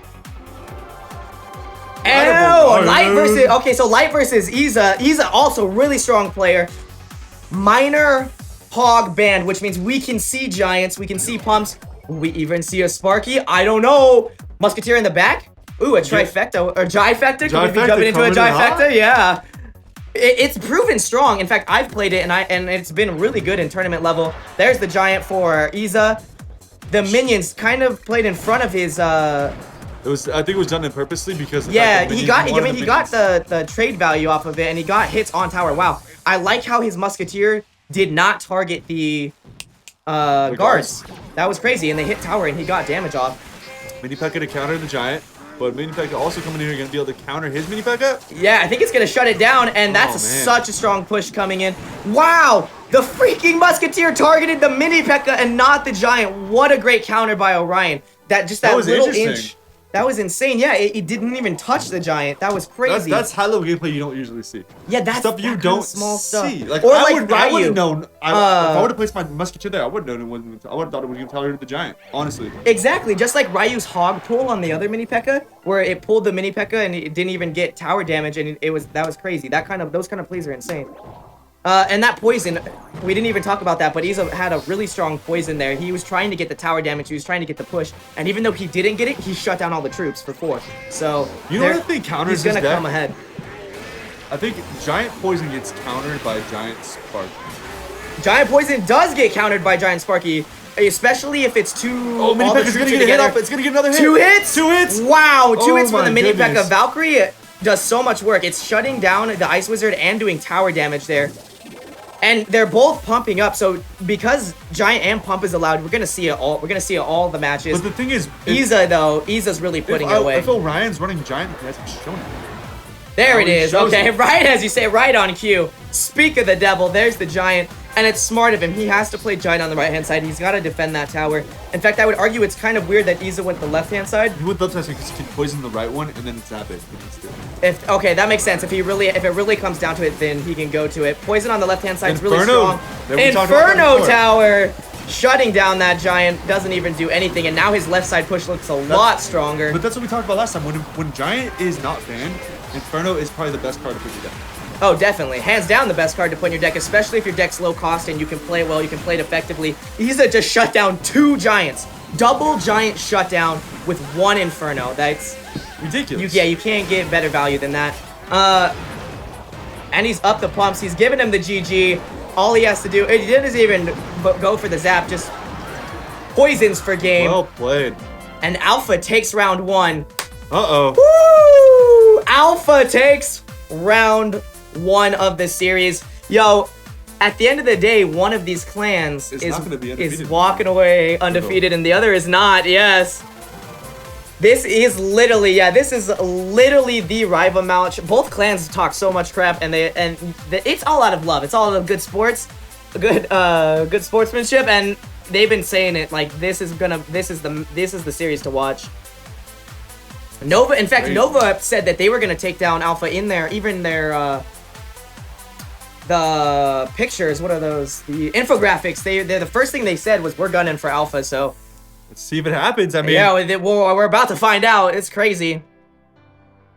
I mean, there's a lot of teams that said they were gonna take out things that didn't happen yet. So, and in fact, I would arguably like to see some different decks because we know Giant. The 2 stars this series are gonna be the Giant and the Pump. That's hands down what we're gonna see every matchup. So I would love to see something weird in there like Sparky, like. Oh man, Giant Skeleton! Oh my god, and Giant Skeleton will shut down that whole push. Almost. It would though. It would have Giant Skeleton. It would have died, but it would have shut down the Valk and the Mini P.E.K.K.A. and it would have got great damage on the Giant. So like what? It's one of those things that like we want to see those off cards, and I think those off cards will win games.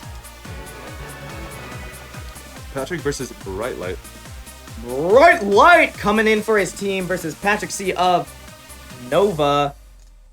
Do they both start with Pump? Do they both have the Pump? Is it going to be another... Bright Light has the Pump. Patrick did not start with Pump. Interesting. Already coming up with a Giant. And he doesn't have Miner. He needs... which is fine. If the other opponent starts with Pump and they start playing stuff on that right-hand side, just save your poison, like I said. You're still going to get full value out of the poison, and you can even get some troops. So, poison the Giant Musketeer on the right-hand side. Kind of weird. He's gonna take out the Musketeer. I guess that's what he's going for. That's basically take out the main damage, and there comes out the Mini P.E.K.K.A. Yep. It might have even been cycling for it. Unfortunately, Patrick plays a bad poison and doesn't get the Pump too. I'm not sure what he was thinking there. Oh, and the Princess is just getting free hits on the tower. Oh yeah, the Princess is doing mad work over there on the left-hand side. Causing him to play a Valkyrie to defend a Princess? Ugh. That always hurts me. Anytime you have to do that in a Giant deck, especially when you don't have anything to push that Valkyrie because he already used his Musketeer. And he's running the Jet Effective too. There it is, yeah. We've seen all the cards. Giant, Musketeer, and Valkyrie. Princess on the right-hand side is... It looks like we're gonna have a repeat. Princess just doing poke damage. Bright Light is up so much Elixir. Going for that left-hand side with the Giant. It's really cool to see him dropping Giant all the way in the back. Not in the left, not in the right, but like literally in as far back as you can drop that Giant. He's trying to get max value out of his pumps. Just letting that Princess sit there hitting his tower. What? And I feel like Patrick has nothing to deal with it, and now he's feeling the pain. He needed to play that Musketeer a lot sooner and closer to the middle. He could have taken out the Princess and still... And he zaps him, stops his goblins. Woo! Oh my god. Zap on the goblins. Look at the damage that Princess got. Half of the health. Wow. Freaking 1,000 damage from that Princess on the right-hand side, all because Patrick chose to leave it, and that's really painful. Oh, man. Really painful. And he even got damage on the left-hand side from his push. Bright Light is just looking... He's at such a strong position Especially right now. going up against a Giant poison deck, like...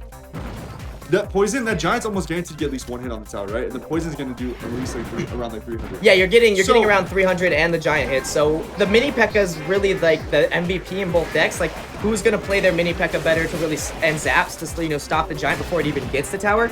Like he didn't even stop. Bright Light wasn't even able to stop the Giant there, and he arguably played like really good counters. And then he's just been letting Patrick's just been letting the Princess hit his tower this whole match, and you're playing against a Giant poison deck, letting that Princess get that chip damage, taking you tower can't. down to half You can't do that. It's yeah. just no. Thankfully, it's been split. So the split, which it could end up being in the favor if this goes into overtime, because it looks like it very well could. Very strong push coming in on the left-hand side from both players. Zaps him again. Zap again, and that princess is going to do so much work on the right-hand side. Has he forced to zap the princess out like no help? Drops another princess. And that means they're at least going to shut down the giant on the left-hand side. Another princess there gets some poke damage in. He needed the Valkyrie. Bright Light needed his Valkyrie there to do work. Mini P.E.K.K.A makes it to the tower. That's a hit. Oh, man. Valkyrie doesn't quite make it. To take this tower out. Mini P.E.K.K.A just gonna run the tower here. Does he have any answer for it? Drops a Valkyrie. Poison Zap will take the tower out. Bright Light is now regretting the split push he made. Oh, but Giant! I don't think Giant's ever gonna be able to touch tower, but it's not gonna matter because Poison Zap is gonna put it away. Both players looking to make a play here. Poison dropped down.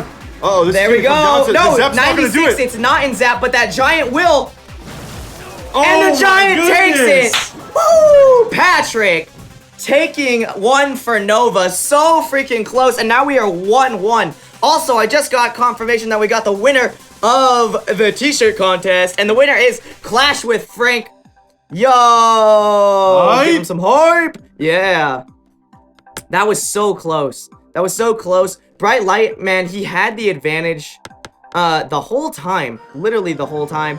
And unfortunately, the split push just... that was his biggest problem. He needed it on the left-hand side. He kept going for the right-hand side. Even with the princess damage, he still ended up pulling the winner. I feel like Bright Light thought it was going into overtime. He's like, okay, the two left towers are done. I'm going to win because by default, we're having so much damage on the right side tower. But then he couldn't put the left side tower away.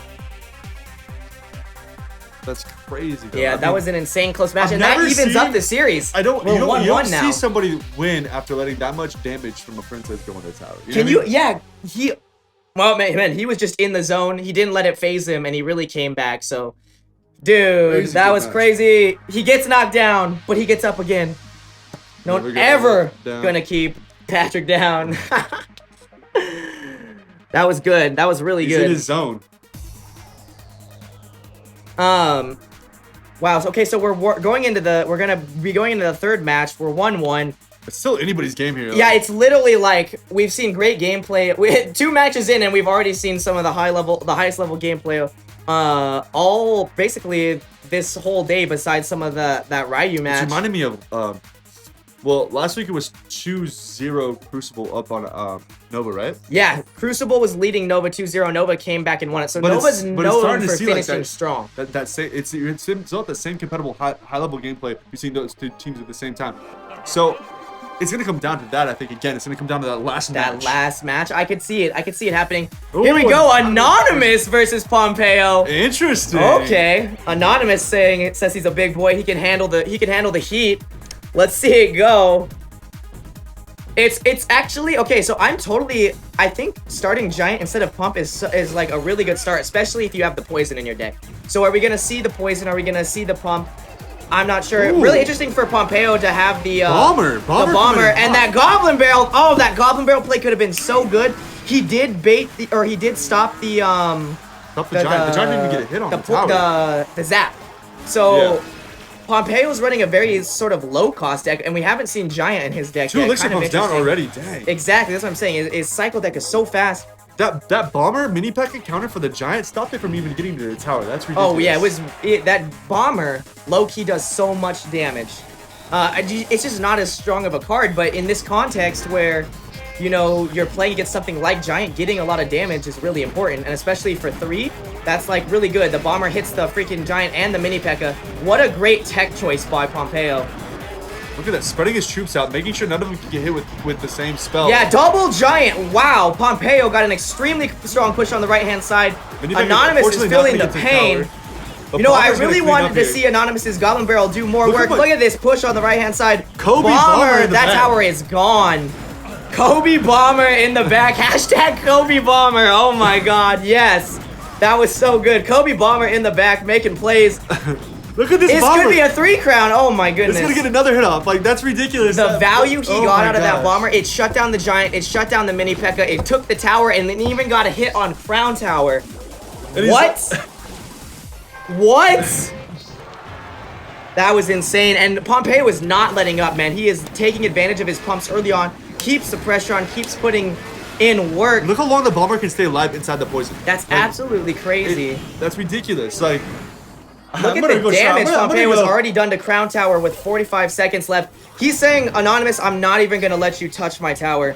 Anonymous needs to bait out the zap and get the goblin this pushed at work. If he can bait, if the zap is there, oh, no zap, and he's going to get really good damage. That's the play he needed to make the first time. He needed that play the first time, so he could have got 2 hits of that. I don't know if this is going in overtime. It looks like it's going to be a 3 crown for Pompeo. Double Kobe. Kobe's in the house. Double Kobe, and that is match. Oh man, Pompeo with the 3 crown.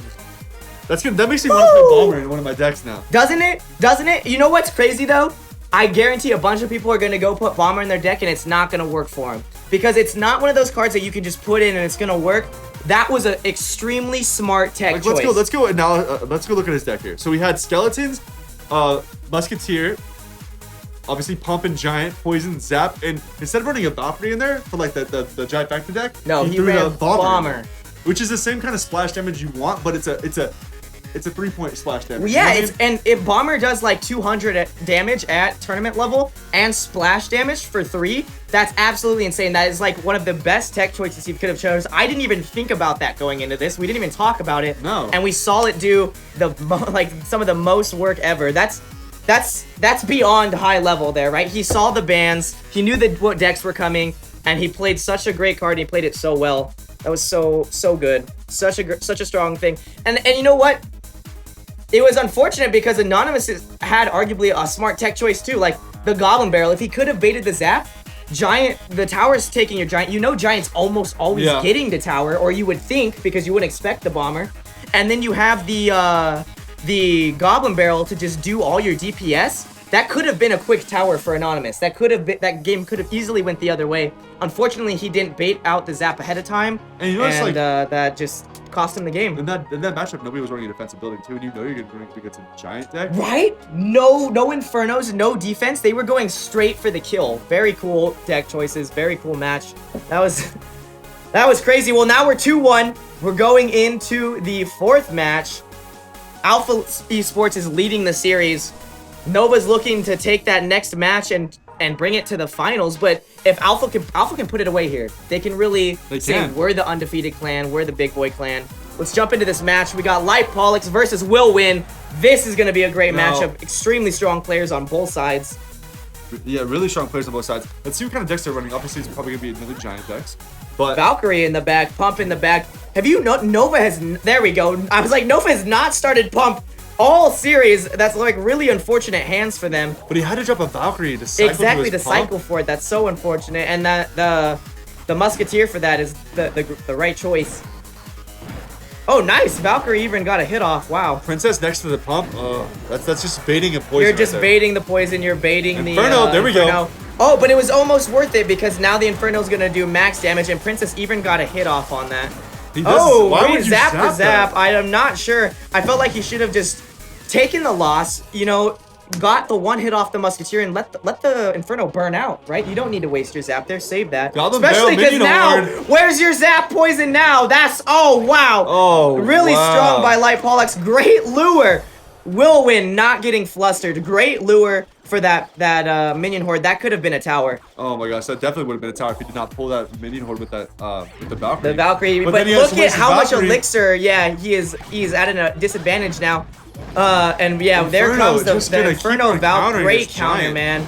There goes the giant, and Light Pollux is looking to make a strong counter push. He can't zap that anymore. No, it's dead now. He's got to save it for the barrel. Yeah, he's got to save it for the barrel or the minion horde, one of the two. Yeah, either way he looks at it, it sucks. And he's really, in fact, he really has to get the minion horde with the poison so he can save the zap for the goblin barrel. Yeah. Great choices by Light Pollux. I'm loving that deck. You can't poison the princess anymore. You have to save that poison for the minion horde. You have to save the zap for the goblin barrel. You have to save you have to save your skeletons for the princess. Yeah, it feels like Light Pollux is really getting in his mind, which is what you have to do when you're playing that goblin barrel, right? Yeah. It's really much a mind game card. Giant skeleton! Oh, there it is! Goblin barrel, giant skeleton coming in from Light Pollux, shutting down that really strong push on the left-hand side. Does get the tower. Giant does make a tower with decent health, but Mini Peck is there, so it's only going to get 3 hits off. Yeah, 3 hits off, and now he's got a giant skeleton Mini Peck or Valkyrie push coming. Giant Skeleton does die here. Wow. Oh man, the giant skeleton died not exactly when you wanted it to die. The goblins though are gonna do really good damage. With the giant And skeleton they're trading hype, about even. They're trading about even. That giant skeleton, man. Light Pollux. Congrats on your deck. I love your deck. Much better giant skeleton play there. He can arguably shut down the Valk and Musketeer. He does end up zapping And he's the gonna Inferno get an here. 8 for 6. Oh, it taking out doesn't all shut that. down the Valk. Good to know. But the towers will.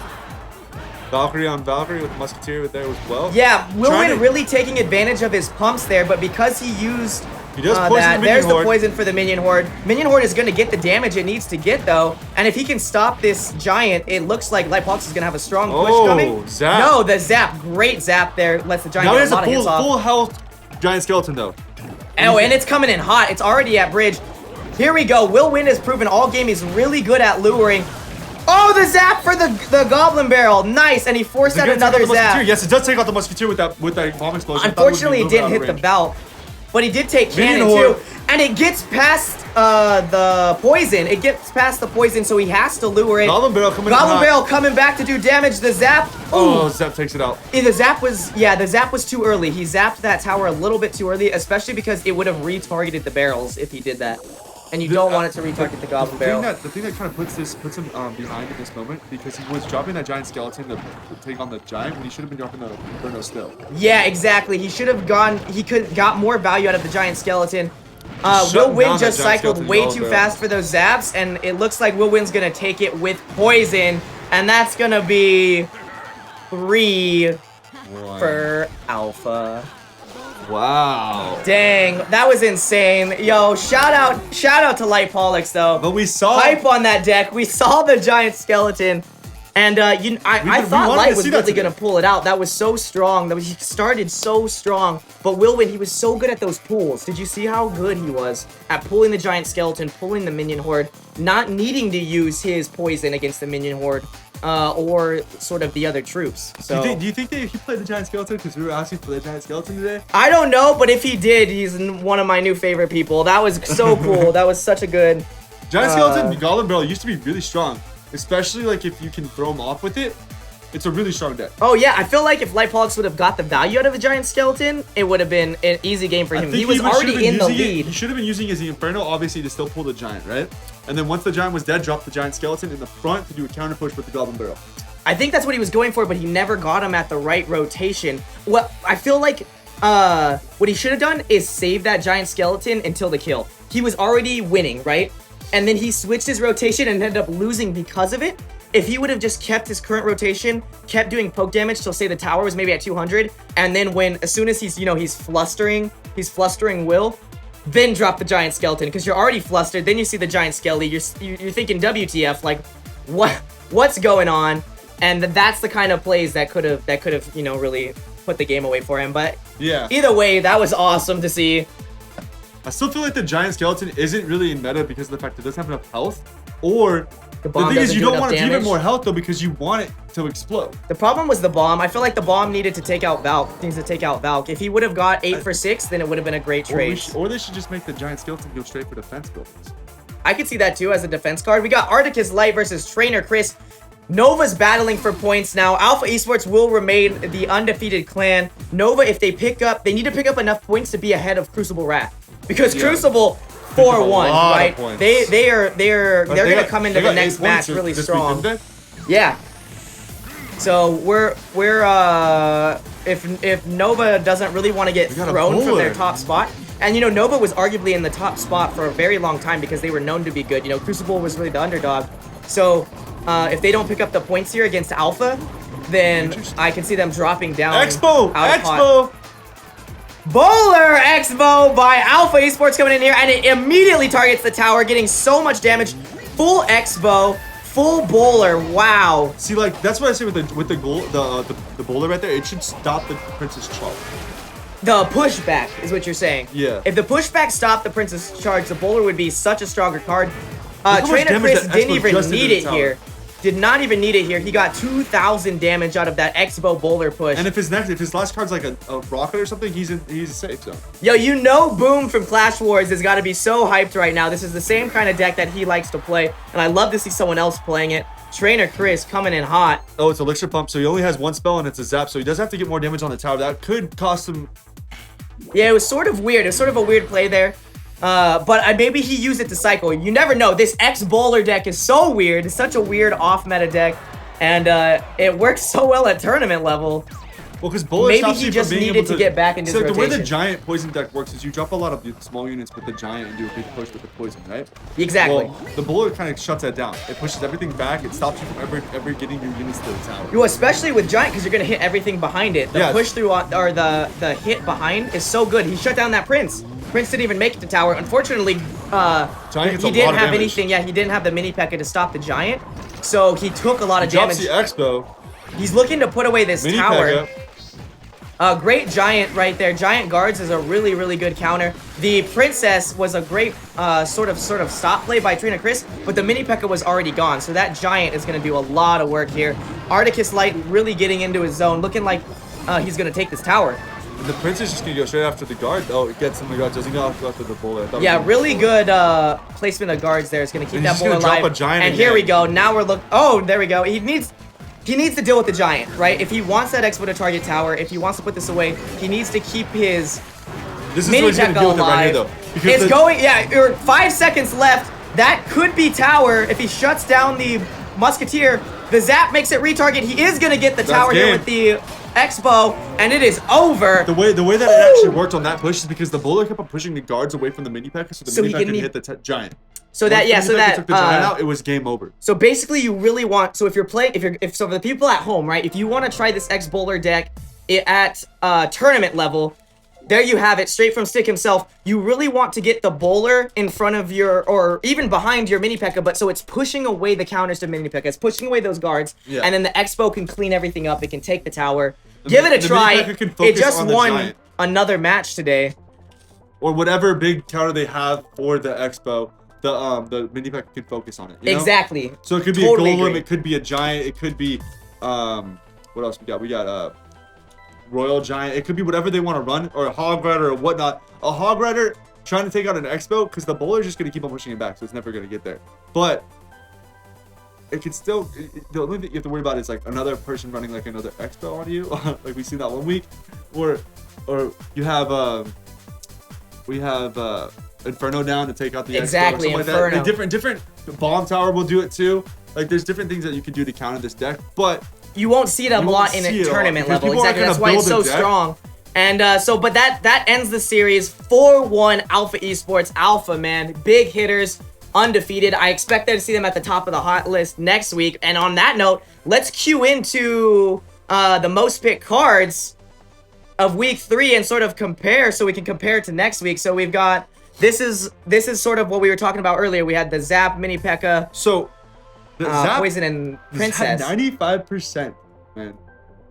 That's Yeah, ridiculous. it's basically every deck. So It's what if proving they that ban- Zap needs the nerf, right? What if- This what just if- no, shows look, this that just Zap shows is right so here strong. That Zap should get a one. Somebody should try banning Zap. That is also fair. That's a fair argument. Why Or minor banning Zap Mini ban P.E.K.K.A. banning Mini or P.E.K.K.A. Zap Mini P.E.K.K.A ban? Can you imagine if the Zap Mini P.E.K.K.A gets banned? That hurts minor. It hurts Giant. It hurts the X-Bolt. Like, But it opens up decks with the Goblin there. It opens up decks with different things like that. Then you have to. oh my use goodness, arrows ban the for it. Zap, play the Goblin, play the Minion Horde. These are things that the clans could think about to really throw things off for next week, right?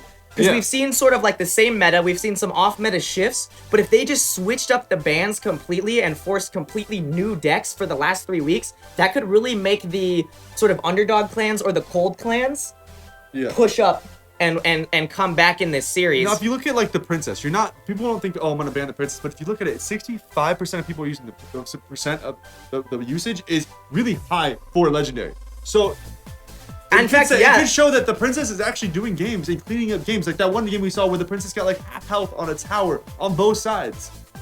Exactly. Well, it's and I feel like it's crazy to see Princess over Ice Wizard, because I think most people would always argue, oh, Ice Wizard, Ice Wizard, Ice Wizard. But no, we're showing that at tournament level, in like the most competitive setting that you could possibly get, Princess is the one putting in work. Well, When it's 'cause- Miner's banned and you can't have, you know, that sort of trump card, you know, Princess in the back is just being such a nuisance, and we saw it get so much damage today on that right side tower in Bright Lights match. That was crazy. Well, it's the reason why the Princess is so good is because it can mold into any deck. The Ice Wiz doesn't mold into any deck. I don't feel like the Ice Wiz can flow with every single deck style, but the Princess you can just throw the Princess in it for something. Exactly. You can throw the Princess in it because you're gonna use the Princess for it's them to more bait, synergy. To bait it's more synergy with those, to bait their those poison things. on it, or to bait their arrows on it, or whatever they have to take out your Princess. They're gonna do that on your Princess. Ice Wiz, they're just gonna sit back and go, I'm not gonna really counter that. Yeah, and I hope to see like Zap Band and then get some sort of like Goblin Barrel Sparky deck going on. That would be my thing. I think bans will be really important going into the next week. On that note, let's flip over to the hot cold and sort of take a look at where we were at versus where we think we're gonna be next week. Nova has been at the top basically every time, and they finally got shut down by Alpha Esports today. Yeah. Crucible Wrath too. I think Crucible could actually end up going to. It's gonna be probably second. You think it'll be Alpha, Crucible, and then sort of like and then Nova, and then and see sort of a flip with these other ones. Clash Wars taking their first win of the series might be able to push off that. They're probably gonna jump ahead. They're not gonna be in last, probably like second to last. They'll still be in the cold meter, I believe. Yeah, well, it's the first win. So maybe we. I'd like to see some of the cold guys, some of the middle guys really push. Push up. I think. This is what we're talking about. Elite Clash Wars, Gaming, Genesis, Hammers, their bans are going to make or break a lot of their gameplay for the next week. Elite Gaming is going to drop down. I feel like EG, yeah, they took a really hard hit today. Really big hit today. And I feel like, they were up against Crucible Wrath. Like, we knew Crucible was going to put in work. They put in work all the time. So we're going to see a huge split, right? Right now, we have Crucible right next to Elite Gaming. I feel like you said, we'll see a huge split in that. We could see a huge even jump in some of the cold clans because they had such great matches. Yeah. Hey, Clash Wars with the Expos today. And, man, Ryu, Crucible had such great matchups today with the freaking hog pools and just, like, those things are absolutely insane that you don't see in, like, everywhere else. Yeah, this is the first time I think we've seen an Expo outside of Clash Wars. Yeah. Clash Wars matches, right? Yeah. Today was the first one. That was pretty cool to see like more new, unique off-meta decks branching out. And those decks are winning. Those are the ones that are putting away matches. The off-meta decks have literally. I wish next, like what we should do next going into one of the leagues is sort of like check out, sort of meta combos versus off meta combos and see like the win rates of those decks, because I feel like that could be really interesting. Because from what we've seen, I feel like the off meta decks have higher win rates than the normal meta decks that we would think would win. When we say off meta, we don't mean like the whole deck has to be cards that aren't used in normal decks. No, we mean things we would not expect to see. The win condition isn't what normally is. So if you run like a trifecta, your win condition is your Hog Rider, right? More than likely your win condition is your Hog Rider. And if you're running an Expo deck, you might have a Valkyrie in there, you might have a Musketeer in there, but your win condition is your Expo is your win condition is your Expo deck, right? Yeah, exactly. So when you win with the poison, or you win with the mine, or the musket, or the mini P.E.K.K.A, that's completely like different. Yeah, that's what I'm saying. Like, so we have the giant Jetfactor decks, right? The win condition is getting the giant there with the poison, right? That's what you want to happen. Is your giant's gonna get there, and that's your win condition. You run a mortar deck, your win condition is usually going to be you're trying to get that mortar on the tower damage, right? Yeah. But that's an off-meta win condition. That's what we mean. Like, the whole off-meta about it is not your whole deck has to be different cards that aren't used in a meta deck. It's that win condition card. It's the win condition card. Exactly. That makes so much sense.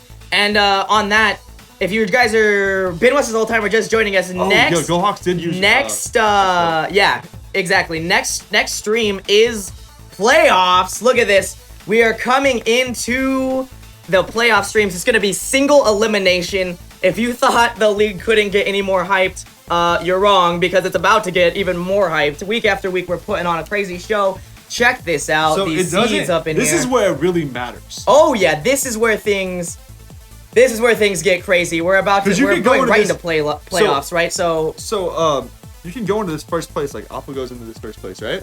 Yeah. Oh, for sure, undefeated. They can go knocked out. They gotta go. And that would be a crazy upset. Can you imagine the upsets to going into the next weeks when like the strongest clans just don't play at their A game? Like it's not like you can bring it 1 week. You gotta bring it every single week. But that's what that's what Alpha's known for though. So I don't think they're really sweating as bad as someone like Clash Wars who's only won 1, or Elite Gaming who got thrown off their game and now they're like crap. You know, they're kind of set back. That could have been a strategy though for some of these clans if they would have been doing that, playing none of their key players. Could have been a strategy. That's true. Letting none of their main like hard heavy hitters playing in the tournament, or just doing like 1 or 2 at a time in each week, and then when they finally get to playoffs is when they put them all together. And we might see that next week, so I'm really excited for that, guys. And I hope everyone, you guys got to come back and see this because it's gonna be so crazy. It's gonna be. I want to thank everyone. Oh my goodness, all day, every day, you guys putting in the work. All the viewers. Let's start with you guys for showing up week after week, giving us love, giving us hype, giving us the Twitter stuff. I really appreciate that. I hope you guys win some of the giveaways and you love that. Thanks to all our sponsors. We got Mob Crush, we got Free My Apps, all of them doing so much for us. And all the freaking people behind the scenes that you don't even know about. The clans who are there like in the Discord, setting up their rosters, doing the bans, doing the coin flips with each other. All the freaking marshals who manage everything, deal with the trolls. They're gonna deal with the trolls day after day after day and make it work. So August, yeah, dude, that was our clash from the beginning. Oh my god, waiting till the semifinals. But yes, thank you, man. The clans have been so organized. The admins, the viewers, Potions putting in a lot of work. There's just so many people, and we want to thank you all. And so, yeah, huge shout out to everyone who comes out. We really appreciate it, and you guys make this league for us for sure. Oh yeah, of course. And these matchups. Oh my goodness. Some of these matchups are crazy. Like this gameplay is like stuff that you don't really see. You don't see it all. Oh, you're never gonna see it anywhere else but here. And on that, I hope we'll see you guys next week.